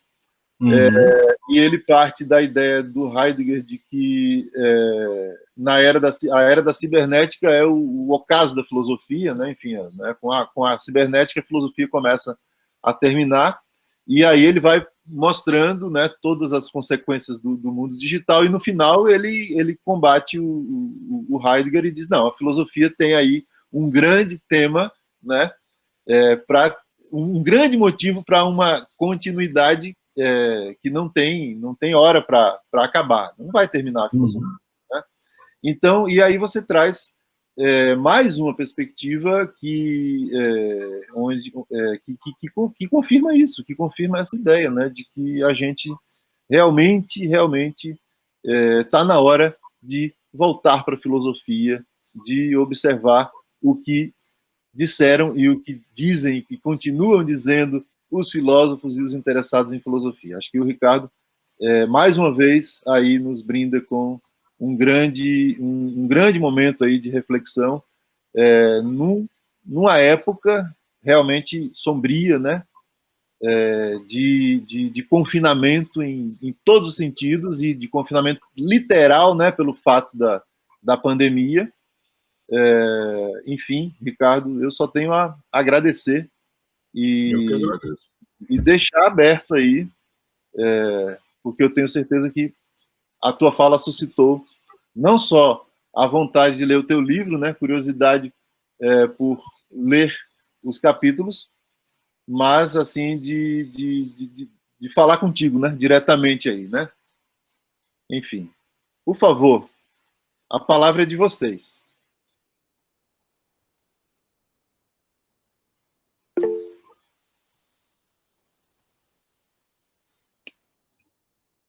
Mariana. Eu sempre quis fazer isso, estava doida para apertar nesse negócio que nunca tinha colocado, levantar a mão. Ai, professor, obrigada. Primeiro eu queria falar que eu estou bem satisfeita. Eu estou acompanhando, na verdade, o professor Ricardo já faz um tempo nas redes sociais. O pessoal fala das redes, né? Se não fossem as redes sociais, eu não tinha conhecido o trabalho dele. Já vi alguns vídeos pelo YouTube. E está na minha lista de wishes para o Natal esse livro. Não é a minha pesquisa atual, nem foi objeto da minha pesquisa no mestrado, mas eu confesso que eu me interesso bastante, gostei bastante da sua fala. E, obrigado. Na verdade, não queria só agradecer, a minha pergunta é bem nesse sentido, talvez seja um pouco rasa, tá? Mas eu fiquei pensando, enquanto o senhor expunha, assim, em que medida talvez nós somos também condutores dessa idolatria, talvez, em algum momento. Será que em cada fase nós também perpetramos essa idolatria através, não sei, eu não sei se eu posso falar de excesso de razão, excesso de racionalismo, tá? Sim. Mas eu fiquei pensando se de tempos em tempos cultuamos, né, imagens, ou a questão imagética, não precisa ser imagem perfectibilizada ou consubstanciada em algo palpável, né? Mas eu fiquei pensando sobre isso, né, em que medida talvez nós também somos... Acho que é isso, assim. Eu gostaria de ouvir um pouco mais, porque foi bem esclarecedor. Acho que para dar um pouco mais de pano para a manga. Obrigado, Mariana, né? Prazer conhecê-la e vê-la, assim, ao vivo. Duas coisas. Primeiro, eu queria também que engata um pouquinho com a questão, ou não com a questão, com a consideração geral que o André fez, né? É que uma questão que parece que importante que a gente tem em mente é que as coisas não surgiram, não é que ontem começou, não é que é que agora está inelutável a percepção. Né? É como se fosse dimensões inconscientes, nós temos canalistas, psicólogos aí, agora é muito difícil tu fingir que não está percebendo se tu tem uma psique rígida, né? Uma certa racionalidade tranquila, ao passo que ao longo do tempo sempre foi confuso. Eu vou dar um exemplo para vocês antes, Mariana, só para ainda com relação ao professor André, nós temos um doutorando cubano que chegou aí, ele fez. E aí ele chegou aqui em Porto Alegre, através dos colegas, e foi parar nas primeiras noites para dormir num lugar ali perto da PUC ali. E o André conhece, não sei se a maioria de vocês conhece, é um lugar ali do outro lado ali que é meio, né, inicia um processo assim de periferia mesmo. E aí, num seminário, nós estamos falando sobre, foi o ano passado isso aí, sobre aquela questão das armas, de liberar as armas, né? E ele ouvindo, né? Uma pessoa muito bem informada, né? E aí, de repente, ele disse assim, mas eu não estou entendendo, o que vocês falam tanto que liberar armas? Eu, quando cheguei aqui, durante 3 dias, eu não consegui dormir, porque era tanto tiro que eu via, que, quer dizer, o que significa liberar armas? Vocês compreendem? Quer dizer, é muito interessante ver como alguém que vem de um outro lugar, uma voz vinda de outro lugar, vamos fazer, né? É capaz de perceber aquilo que para nós normalizamos. Eu acho que essa é a questão, né, Mariana, também. Nós normalizamos o absurdo, né? Nós, como é que eu digo assim, suportamos o insuportável. E aí, depois, de repente, o insuportável cai na nossa cabeça. E parece que é a primeira vez que isso está acontecendo. Não, isso sempre esteve ali. Né? Mas, na verdade, agora é que a consciência do que isso significa está surgindo para as pessoas, né, de uma forma mais intensa, mais evidente, né? Nessa dialética, né, de estarmos confinados, desconfinando através de outros meios, e isso está ficando cabal, essa percepção. E, com relação ao que tu disseste, tem toda a razão, Mariana. Quer dizer, a questão de disciplina, eu tenho horror dessa palavra, né? Eu agora só a interpreto. Eu esqueci de falar aqui na parresia do Foucault, eu esqueci não, foi um dos autores que eu não citei, mas eu trabalho, eu só entendo disciplina a partir dessas dimensões de biopolítica e coisas desse tipo. Qualquer outra disciplina que me venham com, até o nome, disciplina ali na universidade, eu acho aquilo um horror, né? Quer dizer, tu está pegando o ser humano e transformando em, que é o funcionamento, o funcionalismo, é a transformação de qualidades em quantidades, que é condição para essa idolatria funcionar, né? Porque nós não somos quem nós somos o nosso CPF aqui, né? E eu digo, se alguém, de repente, para de ter ofertas online, eu não sei o quê, ou cartão de crédito, qualquer coisa desse tipo, pode estar desaparecendo da face da Terra. Porque o critério de realidade não é nós, não é a nossa corporeidade, mas sim um número, né? Um número, uma quantidade. E aí, tem esse problema que você está dizendo, sim, uma mania de racionalidade, né? Uma mania de, como é que eu vou dizer, de se achar, de se colocar à parte, numa dimensão iniciática, qualquer coisa assim, é tudo que a filosofia não é e nunca foi. Olha o Sócrates, gente. Sócrates não discutia com os sábios da Grécia, aliás, ele desprezava os sábios da Grécia, né? Ele discutia com o escravinho, né? Quer dizer, começa lá. O Epicuro recebia as pessoas lá, olha o Diógenes. Por que vem isso aí? Porque é poder, né? É vontade de poder. Aí cria coisas iniciáticas para cá e para lá. Se tu não é capaz de explicar o que tu fazes, tu não sabe o que tu fazes. Ora. É muito simples. Né? Tu não está à altura do que tu pretende que seja. Eu acho que é muito claro isso aí. Por isso que nós, as novas gerações, a qual tu te colocas, tu pertences, tem essa responsabilidade de desenfeitiçar os âmbitos de linguagem, sabe? De tirar esses ornamentos, essas salamaleques, essas coisas, tudo, parar com isso aí. Isso aí, na hora do bem bom, né, não serve para nada. Eu me lembro, o meu pai deixou uma lição muito interessante, né? Ele dizia sempre assim, ó, olha, as pessoas são infinitamente diferentes, tem o preto, tem o branco, tem o velho, tem o moço, tem a mulher, tem o homem, e por aí vai. Mas no fundo, quando aperta bem o caldo, só sobra quem presta e quem não presta. sabe? Eu acho que é mais ou menos isso. Era uma coisa assim, ele não era nada da filosofia e tal, embora lesse muito e tal, mas eu cada vez me convenço mais disso. Então, a questão é isso, né? Vamos quebrar essas estruturas de defesa, porque são todas estruturas de defesa. Quer dizer, se eu fico me ocultando por trás de ideias, de roupas, eu não sei o que mais, na verdade eu tenho medo. Nós vivemos a era do medo, né? Tudo isso está acontecendo, gente, olha o lado bom. Se os últimos 30 anos, 40 anos tivessem sido, né, um chove não molha, né, talvez não tivesse havido mais de 40, de 68, não tivesse havido guerra do Vietnã, não tivesse havido a ditadura, talvez, né, nós não estivéssemos com essa crise toda, mas essa crise toda surge como reação, né, a uma quantidade de protagonismos que aconteceram e que ameaçaram certas lógicas de poder, essencialmente. E que cada vez mais aqui no Brasil a gente percebe que é a lógica do patriarcado, do homem branco, né?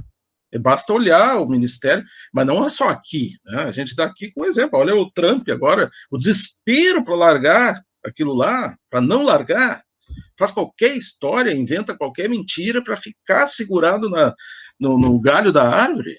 Por quê? Porque sabe que isso é um ocaso, que é uma época que está se acabando. Se vocês vão olhar o mapa dos votantes lá nos Estados Unidos, vocês vão ver, quer dizer, tu olha só por estado, fica aquele vermelho assim, parece que tem tanto vermelho, daí olha a quantidade de gente. Quer dizer, são cidadezinhas, cidadículas, vamos dizer assim, é ali que a coisa vai. Daí tu vai para as cidades maiores, as pessoas não aguentam mais essa... Estou dando apenas um exemplo, não sou aí nenhum fã do Biden, mas eu estou dizendo que primeiro tem que destituir essa coisa escroncha que virou essa ideia fixa, essa questão idolátrica, esse ídolo, né, postado ali, porque é isso que o Trump significa e que os seus fantoches significam ao longo do mundo, ao redor do mundo, né? Tem que primeiro instituir isso, mas eles estão desesperados, tudo isso é desespero, tem que criar um mundo paralelo. Olha o que o tal do Olavo que ele faz, é um delirante inteligente, ele cria um mundo paralelo, né? Onde a Terra é plana, onde fumar não faz mal, onde não existe combustível fóssil, e diz isso. E como isso é o que certas pessoas querem ouvir, elas imediatamente, geralmente gente muito doente, né? Eu já tive, o André sabe que eu tive meus embates, né? Quer dizer, pessoas só afeta quem veste a carapuça, porque pessoas que não têm problema com isso aí não tem nada a ver. Está compreendendo? Então, nós temos que começar realmente a desconstruir imagens, né? Desconstruir imagens e figurações que nós fazemos até, às vezes, de nós mesmos. Acabar com limites disciplinares, dialogar continuamente, aprender uns com os outros. Eu estou cada vez mais fã, gente. Nós temos aqui um convênio lá com Moçambique e Angola, aqui em Porto Alegre, o pessoal vem lá fazer os seus mestrados, doutorados, né? Os professores estão, alguns indo lá, estavam, agora parou tudo por causa da pandemia, que é a palavra Ubuntu, né? A gente pensa que isso é uma brincadeira, não, isso aí é uma forma de vida que eles levam aqui, inclusive, em Porto Alegre. Quer dizer, eles não dizem isso, mas é só tu observar na forma como se coordena com outros estudantes e com outras estudantes, é fantástico. Quer dizer, são estratégias de sobrevivência ao longo dos séculos, assim como, por exemplo, os índios, né? Quando disseram, esse governo é um problema para os índios, eles dizem, os índios tem sido um problema desde faz 500 anos, esse governo é um problema para os brancos. Vocês lembram disso? Eu acho que a colega ali lembra dessa dito. Porque, para nós, do nosso ponto de vista, a resiliência é projetada, mas, na verdade, é gente que sobreviveu. São sobreviventes da própria história. Eu sou sobrevivente da minha própria história, cada um de nós é. E eles mais do que todos, né? Esses grupos que estão ali. Então, realmente é um momento de desempedrar as coisas, né? De tirar de fluidificar, vamos usar o Bergson, uma razão melódica, uma razão flexível, né? Uma metafísica que consiga, digamos assim, se acoplar como se fosse o som, né? Como se fosse a senoide do som se projetando, a gente se acopla e dança conforme as coisas vão acontecendo. Eu acho que isso é o fundamental, isso é a filosofia do futuro, é isso que eu tenho visto muitos jovens entenderem, gente muito brilhante, né? Eu tenho sempre muita, digamos, expectativa, porque a gente vai vendo as gerações sucederem, né, e eu fico extremamente feliz pelas minhas heranças, né, tem várias heranças, 2 pelo menos aqui que eu estou vendo, né, e isso aí eu digo assim, se eu morrer hoje, o meu trabalho está feito, eu fico extremamente feliz, compreende? Então é isso, Mariana, né, Mariano, seria mais ou menos isso que eu queria encaminhar, tu tem toda a razão. Essa história aí de demarcar posições, isso aí faz parte de uma lógica que é justamente o que a gente não suporta mais, né? Então vamos quebrar com os pratos aí. Muito obrigada, eu estava anotando aqui enquanto o senhor falava, quero ver se eu consigo fazer um pós-doc, depois eu vou ir para a PUC, já sei onde é que está meu direcionamento já. Mas obrigada, professor, muito obrigada. Essa referência que você fez ao Ubuntu é fascinante, né, Ricardo? Eu estou cada vez mais fascinado com a filosofia africana. Tem havido, né, um movimento no Brasil muito forte, né, muito, inclusive editorial, né? E a gente está descobrindo, né, finalmente os filósofos que são gente velha já, né, gente que está aí trabalhando, escrevendo há muito tempo e é agora que a gente está tendo a chance de estudar, né, enfim, e é um dos maiores gênios do século XX, na minha consideração, Frantz Fanon, que todo mundo conhece por causa do prefácio do Sartre. Estão lançando agora as obras psiquiátricas dele, né? Que é uma coisa extraordinária aquilo ali, né? Se a gente vai olhar, então a Ubu ali está lançando várias, mas é só para dar um exemplo disso que tu estás falando, realmente. Agora imagine o pânico que isso não causa nos bem-pensantes, né, Mariana e colegas? Começa a vir outros que estão reivindicando o espaço, e não porque acham, né? Estão reivindicando mesmo, né, esse espaço. Fiz seminário sobre Fanon lá no doutorado no primeiro semestre, e a primeira palestra aqui do Desconfinando as Ideias, que foi minha, foi sobre Fanon, uma aproximação de Albert Rocha. É fantástico, é sensacional esse autor. Enfim, Elton. Obrigado, professor. Tudo bom? Sim, o André. Agora que o Tim terminou de falar a fala dele, eu me lembrei da poesia, porque meu estado foi poesia, né?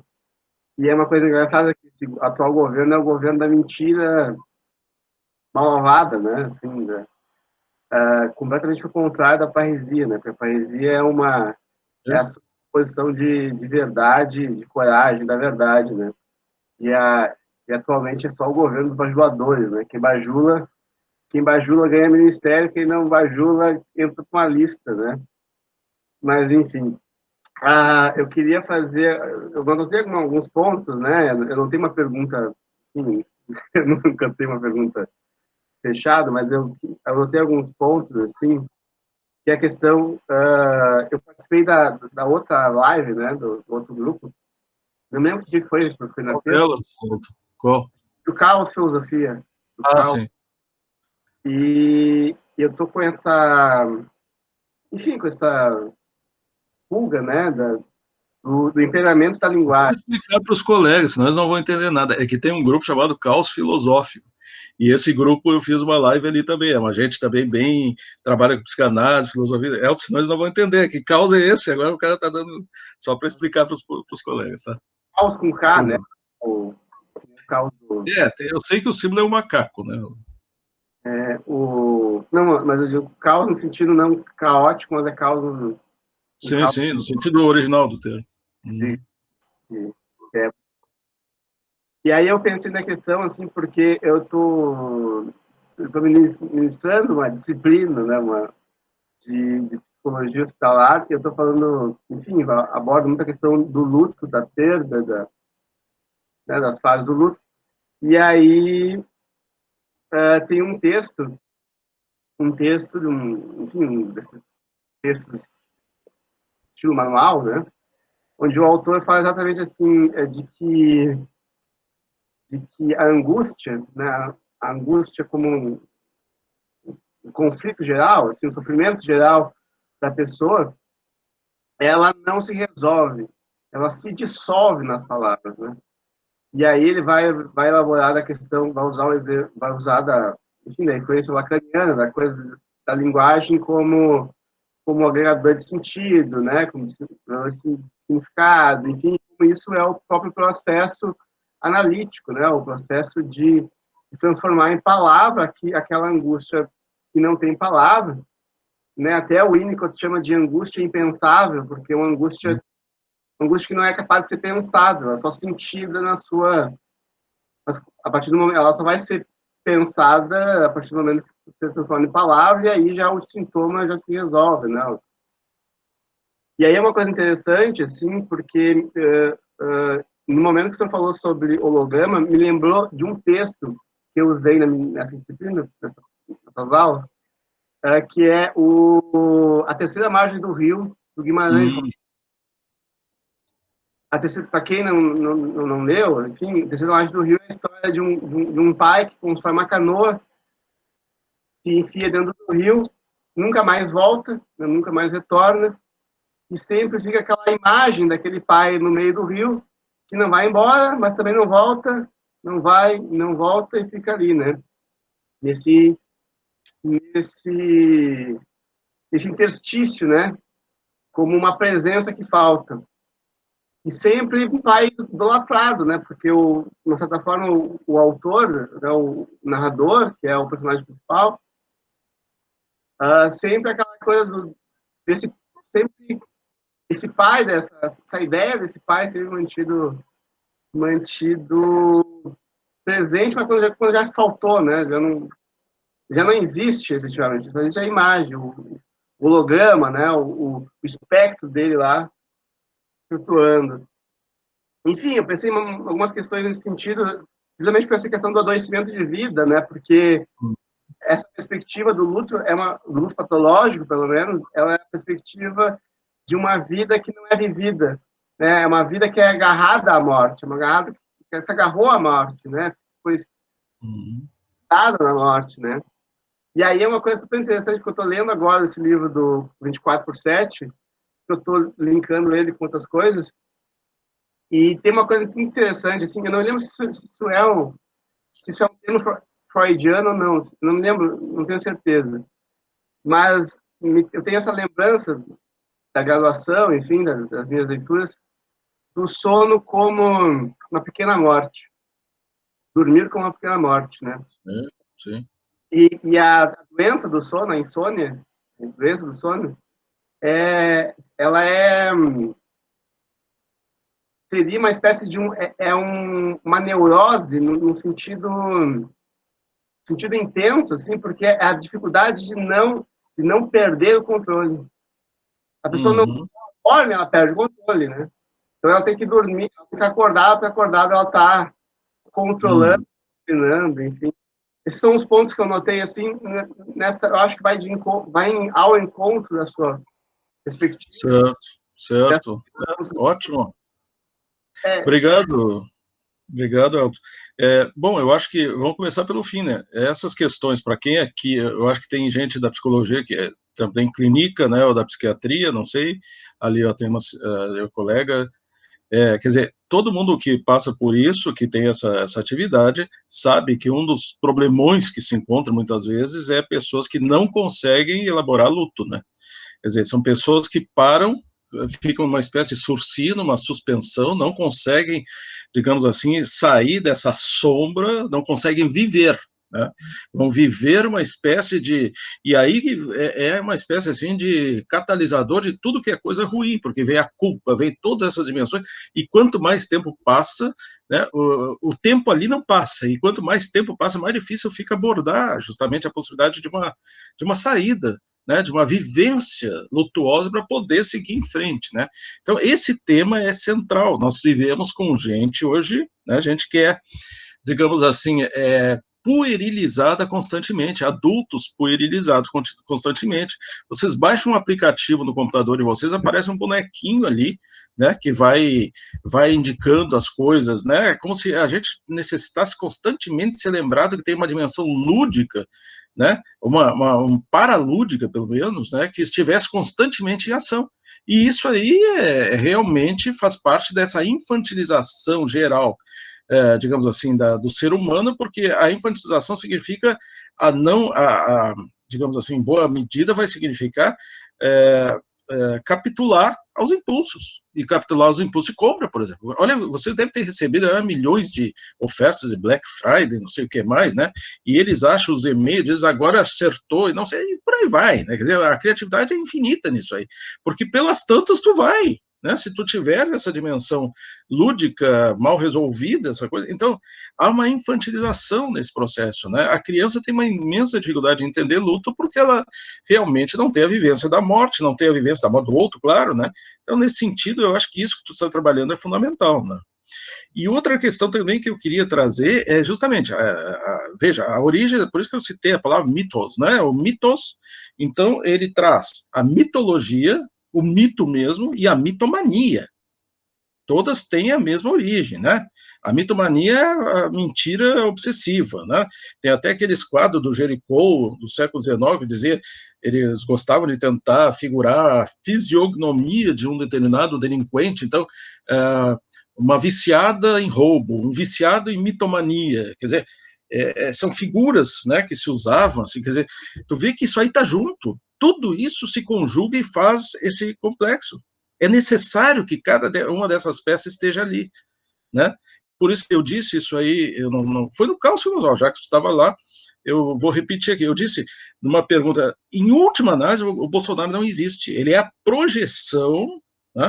Quer dizer, as pessoas ficam assim, ele é a projeção, ele é uma espécie de repositório de projeções que se moldam dentro daquilo que é uma expectativa consciente ou inconsciente de quem o vê, e que o erige como mito.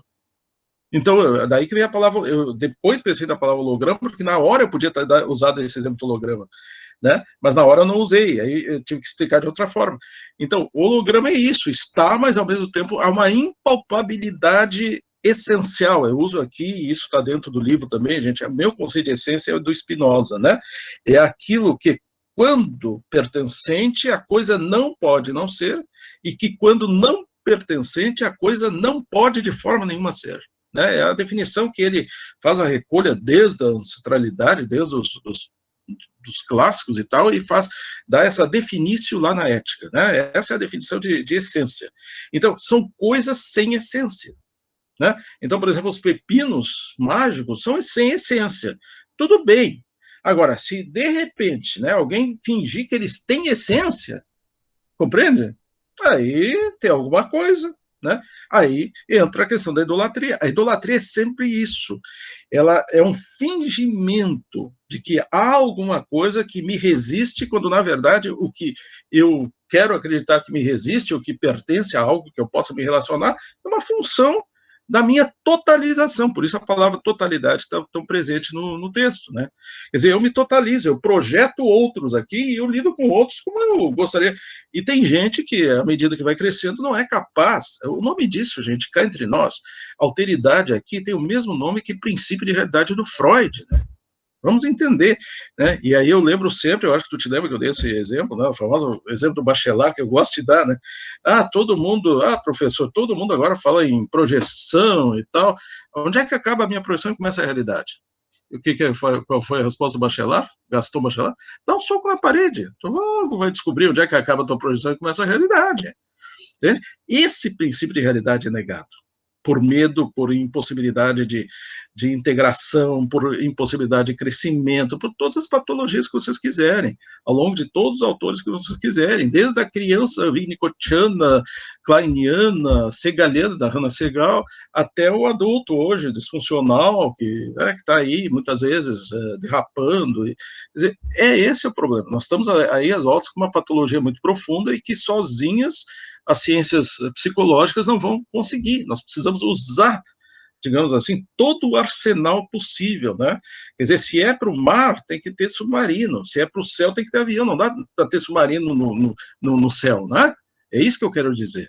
E aí, todas essas disciplinas inquietas com a realidade, e esses grandes gênios que estão aí, Freud e tantos outros, entram em concerto. Estou usando a palavra concerto com C pela quarta ou quinta vez aqui, já que o André falou na música. Né? Concerto é quando as coisas se acertam, né? Quando as coisas se acertam. Quer dizer, de algum modo a gente identifica o alvo e a partir daí a gente ataca esse alvo com as armas que são possíveis ter. No caso de quem tem a posição acadêmica da filosofia, é essa arma que eu tenho. Na letras eu uso um outro sistema, né? Por isso que eu tenho um outro livro aqui que diz mais ou menos a mesma coisa, mas fala ali, ó, né? Literatura como crítica da violência. Isso aqui não é óbvio, gente. Para os escritores, muito narcisistas, de um modo geral, muito convencidos que são os gênios da lâmpada, é difícil de entender que o escrever é um ato ético. Não é fácil, né? Tem muitos que fogem disso aí como o diabo da cruz. Por quê? Porque eles acham que a sua boa espontaneidade, seu talento, sua genialidade é o que precisa no mundo. E disso o mundo está cheio, né? É nesse sentido, então, tá? Branca. Microfone. Ok.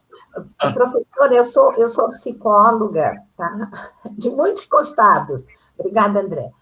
Parabéns, sua fala foi maravilhosa. André, muito obrigada, todo mundo.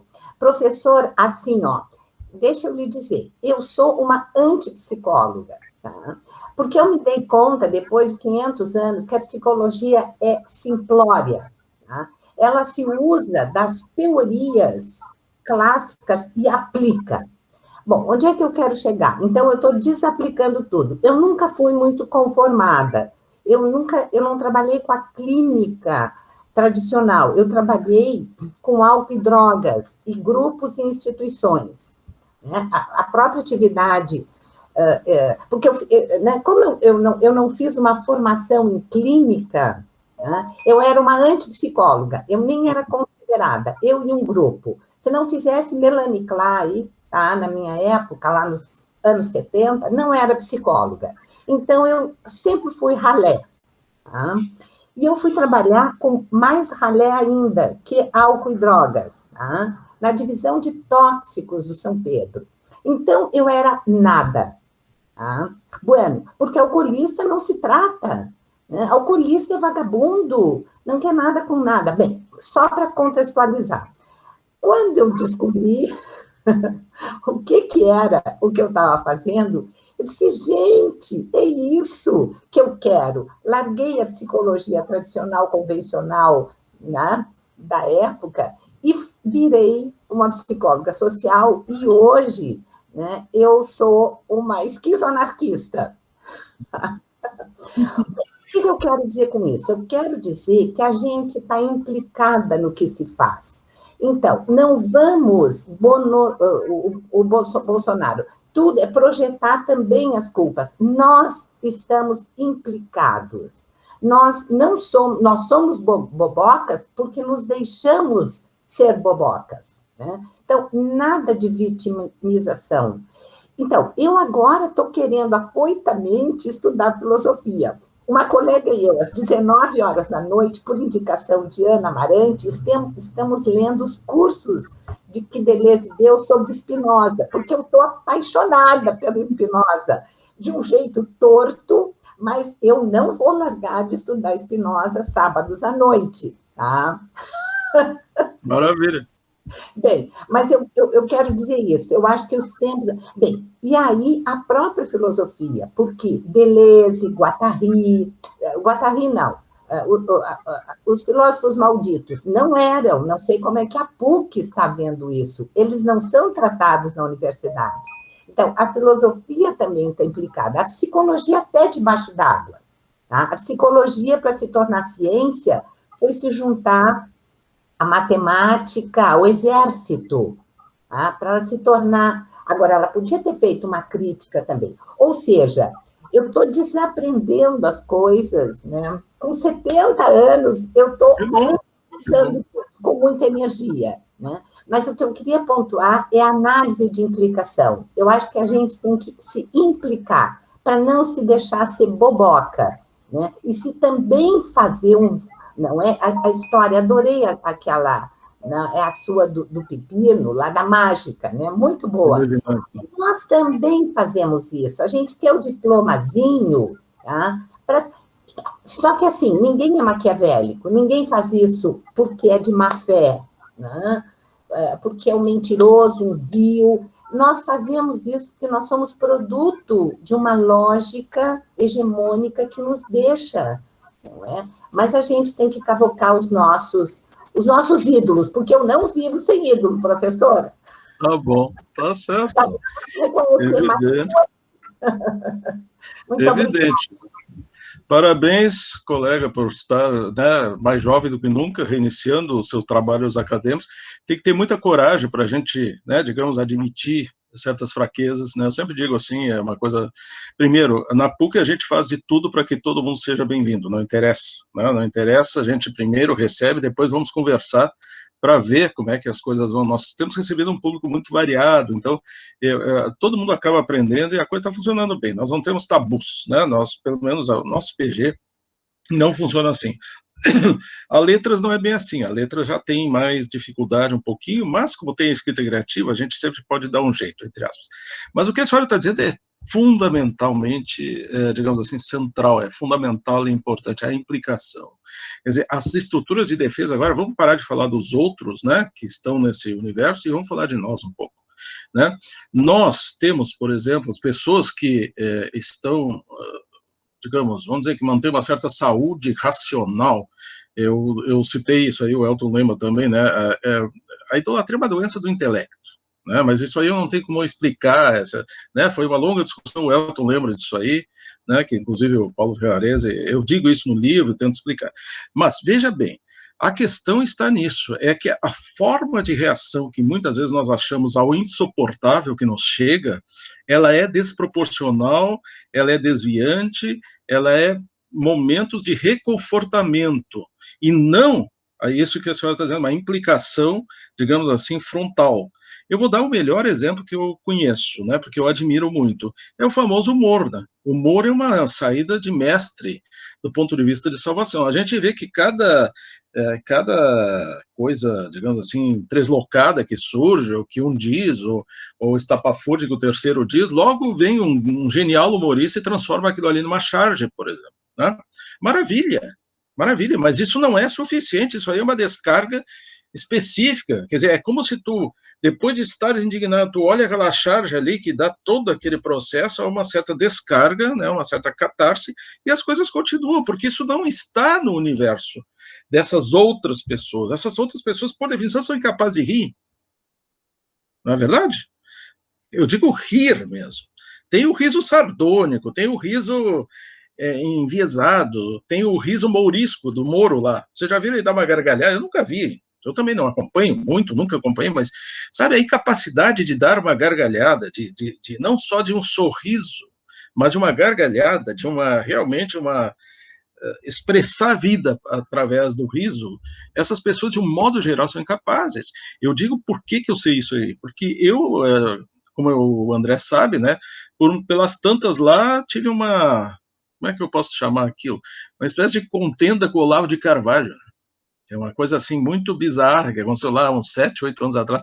Quer dizer, eu escrevi uma coisa e ele vestiu uma carapuça que nem estava pensando, né? Depois, claro, conhecendo o Suzinho, sabendo que desde os anos 70, aí tudo muda, né?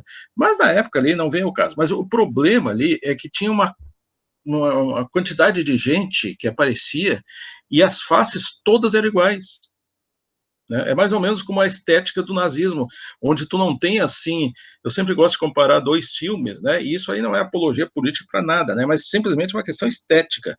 O que é a estética nazista? É a transformação de todos os traços variantes numa igualdade, uma efígie.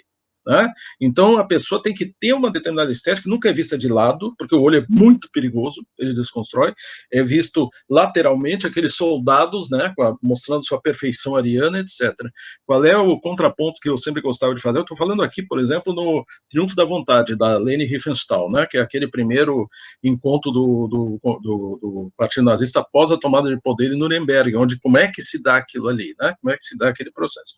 A gente pode pegar o Encouraçado Potemkin, é um filme de 1925 que está comemorando os 20 anos da primeira tentativa de revolução do Eisenstein, né? Que ali é o contrário, né? É algo que tem aquela famosa cena do carrinho descendo as escadarias em Odessa, né? Não sei se a maioria de vocês deve conhecer, mas quem não conhece vai situar a partir dali, que é uma cena das mais emblemáticas da história do cinema, né? Bom, ali o que acontece? Quando há aquela confusão no porto e há tiros, há um marinheiro que cai e avisam a mãe dele e ela chega e a câmera, ao invés de abrir, como faz a estética nazista, ela fecha no olhar, fecha no olhar do marinheiro moribundo e fecha no olhar da mãe, que está como se tivesse, como se fosse completamente real aquilo ali. É assustadoramente real. É puro olho. A imagem vira puro olho, que é o contrário da estética nazista, né? É o contrário da... Então, essa é a questão. Né? Nós estamos às voltas com uma estética nazista. Aliás, quem é que disse isso muito claramente? Walter Benjamin. Né? Quer dizer, toda a estetização da política conduz ao fascismo. Isso ele vai dizer lá em 1940, né? Na obra de arte, na área da sua reprodutibilidade técnica. Então, nós temos que politizar a estética e não estetizar a política. Porque o que nós temos aí são estéticas, né, da política. Essa coisa de exército e não sei o que mais, e condecorações, isso é lógica de estetização da política, e o Benjamin percebeu isso claramente. Esses partidos todos dependem disso. Né? Eu não citei um autor que eu usei aqui bastante, Humberto Eco, nesse livrinho sobre as características do fascismo eterno. Tem muita coisa que está aqui dentro também que eu usei, né, para comentar, mas todas essas ritualísticas são justamente estruturas de defesa onde tu estás prisioneiro, né, e não pode ter essa espontaneidade de ser marginal, né? Não se trata de ser fronteiriço ou limítrofe, porque limítrofe pressupõe limite, né? Limes, né? Ou fronteiras pressupõe exatamente limites também. Não, a questão é margens. Aí olha o Derrida, a grandeza do Derrida, né? Marge de la philosophie. Né? Então, no Marge de la Philosophie, no texto primeiro, chamado Timpanizar a Filosofia, ele está citando, né? Ele sempre faz as construções, o texto está aqui dele, e aqui ao lado tem uma poesia do Michel Leiry. E nesse texto do Michel Leiry, pelas tantas, que é um texto poético sobre o timpanizar, pelas tantas ele diz, entre o dentro e o fora dá-se o cavernoso. Quer dizer, é uma palavra que é mais rica do que qualquer... Ela tem ela é prolificamente, tão extraordinariamente semântica, que não dá para enquadrar em lugar nenhum, né? Quer dizer, é o cavernoso. E isso é a margem, esse é o marginal. É esse o nosso lugar, né? Então nós temos que nos entendermos como também diversionistas, porque nós somos humanos, esse é o problema, né? Então, olha, quando começou essas crises aí, depois do golpe de 16, principalmente, né, os meus estudantes todos começaram a entrar, né, talvez o Elton, na época, tivesse em algum seminário, começaram a entrar num processo, não me lembro, eu acho que o Leonardo esteve em algum desses momentos, começaram a entrar numa situação meio de desespero, procurava nós, outros mais velhos, né, que já teríamos vivido crises como essa, para saber até como se conduzir aquelas narrativas, aquele absurdo, os milhões de Cunha. Vocês lembram dos milhões de Cunha? O Eduardo Cunha, que aí é descartável, não é? Todas aquelas histórias e tal, né? Aí o que eu sempre disse para eles é o seguinte, é a história do vagalume, né? Olhem, gente, vocês estudam aí Adorno, Levinas, Derrida, Benjamin e tantos outros, eu vou citar só esses 4. Me citem um desses aí que passou a vida em conforto num quarto bem aquecido quando era o desejo cartesiano. Nenhum. Né? Levinas teve a família, toda ela aniquilada na Segunda Guerra. Derrida tinha números clausos, não pôde estudar, foi desprezado, foi expulso da escola até conseguir entrar naquela outra escola meia boca, que depois ele quase não conseguiu fazer na França o que ele fazia. Adorno teve que fugir, Benjamin teve que se suicidar, ou se suicidou na fronteira para não ser pego, e assim vai. Então, o pensamento não surge, né, no momento de conforto, ele surge no momento de escuridão, quando os pensamentos são vagalumes que nos acorrem. São os bons fantasmas do Derrida, do Espectros de Marx. Ele diz, né, existem os maus fantasmas, que é aqueles do quais nós temos medo, e os bons fantasmas que nos retroalimentam, que alimentam a nossa vontade. São bons fantasmas, são bons espectros. Né? Vamos entender isso aí. Né? Sem entender isso, nós podemos deixar passar oportunidades extraordinárias, né, com relação a essa dimensão. Então, nesse sentido, tem toda a razão. Essa autocrítica, ela precisa de muita maturidade, ela precisa de uma colocação, ela também se torna quase um hábito, né? Quer dizer, as pessoas acabam se embolhando, né? Se constroem bolhas para si mesmo, de pessoas que já se conhecem o suficiente para saber que tudo aquilo que elas não vão ter esse tipo de agressividade ou agressão que tenham lá fora, e isso se torna eventualmente às vezes perigoso, né? Então é uma questão de, digamos assim, de elucubrar realmente como é que nós podemos fazer esse tipo de vamos dizer assim, de resistência. Se trata de um ato de resistência, né, de um estado de exceção, que é a regra, né, olha o Agamben e o Benjamin, né, então isso aí eu me lembro não, mas eu vi muitas, em 1965, 64, na Alemanha Ocidental, foi quando começou o grande movimento negacionista do extermínio dos judeus na Segunda Guerra, né, havia muita gente viva, né, que tinha participado daquilo, nós estávamos só 20 anos depois, o juiz estava tudo no mesmo lugar, né, e aí o Bloch e o Adorno, o Heinrich Böll, etc., eles criam um movimento chamado Notstand der Demokratie, o estado de emergência da democracia, e vão falar, tem foto deles todos enfileirados, falando nos anfiteatros das universidades, etc., né? É quase uma antecipação daquilo que nós vimos em 68, né? Quer dizer, essa revolta contra o estado de coisas que teria tudo para ser mudado, na verdade, continuavam todos os mesmos atores no mesmo lugar. Então, me parece que a questão é de resistência, estratégia de resistência, né? E isso é individual, né? Desuniformização de discursos, né? E possibilidade, digamos assim, de redescobertas, abertura descoberta. E principalmente, né, aí gostei de referir o Derrida, mais uma coisa, né, aquela nossa tentativa de capacidade de nos encontrarmos conosco mesmos, né. Para o Derrida, por exemplo, o olho não serve só para...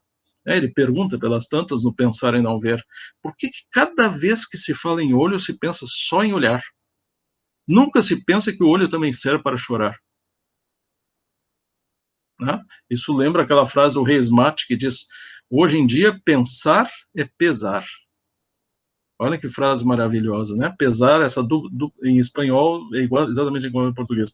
Pesar, sopesar, tirar o peso, e pesar de ter pesar. Apesar. Quantas palavras surgem a partir daí? Pensar é pesar. Né? Então, o Derrida vai colocando isso aí. Temos que também ver com os ouvidos, gente. Né? Eu estava ouvindo passarinhos aí, eu acho que é ali desse paraíso que o André está lá atrás. Tinha uns passarinhos ali, fazendo seu som ali. Muitos passarinhos, e eu tenho que dar um testemunho aqui, que é a descoberta que eu fiz do tucano. Ah! Vocês sabem que o tucano é um ladrão, sabe? Sim. É um ladrão. O tucano, tem uma espécie que é medonha. E aqui é uma algazarra, rapaz. E aí, às vezes, eu estou aqui, e aí é uma barulheira. Quando eu vejo, é um tucano que ele rouba os ovos dos passarinhos, e aí os outros vão tudo atrás. E ele fica de galho em galho fugindo, né? E essa descoberta. Isso o Chico tem André, isso que eu conheço. Eu conheci a fama dos tucanos no mundo da política, mas na natureza é a primeira vez.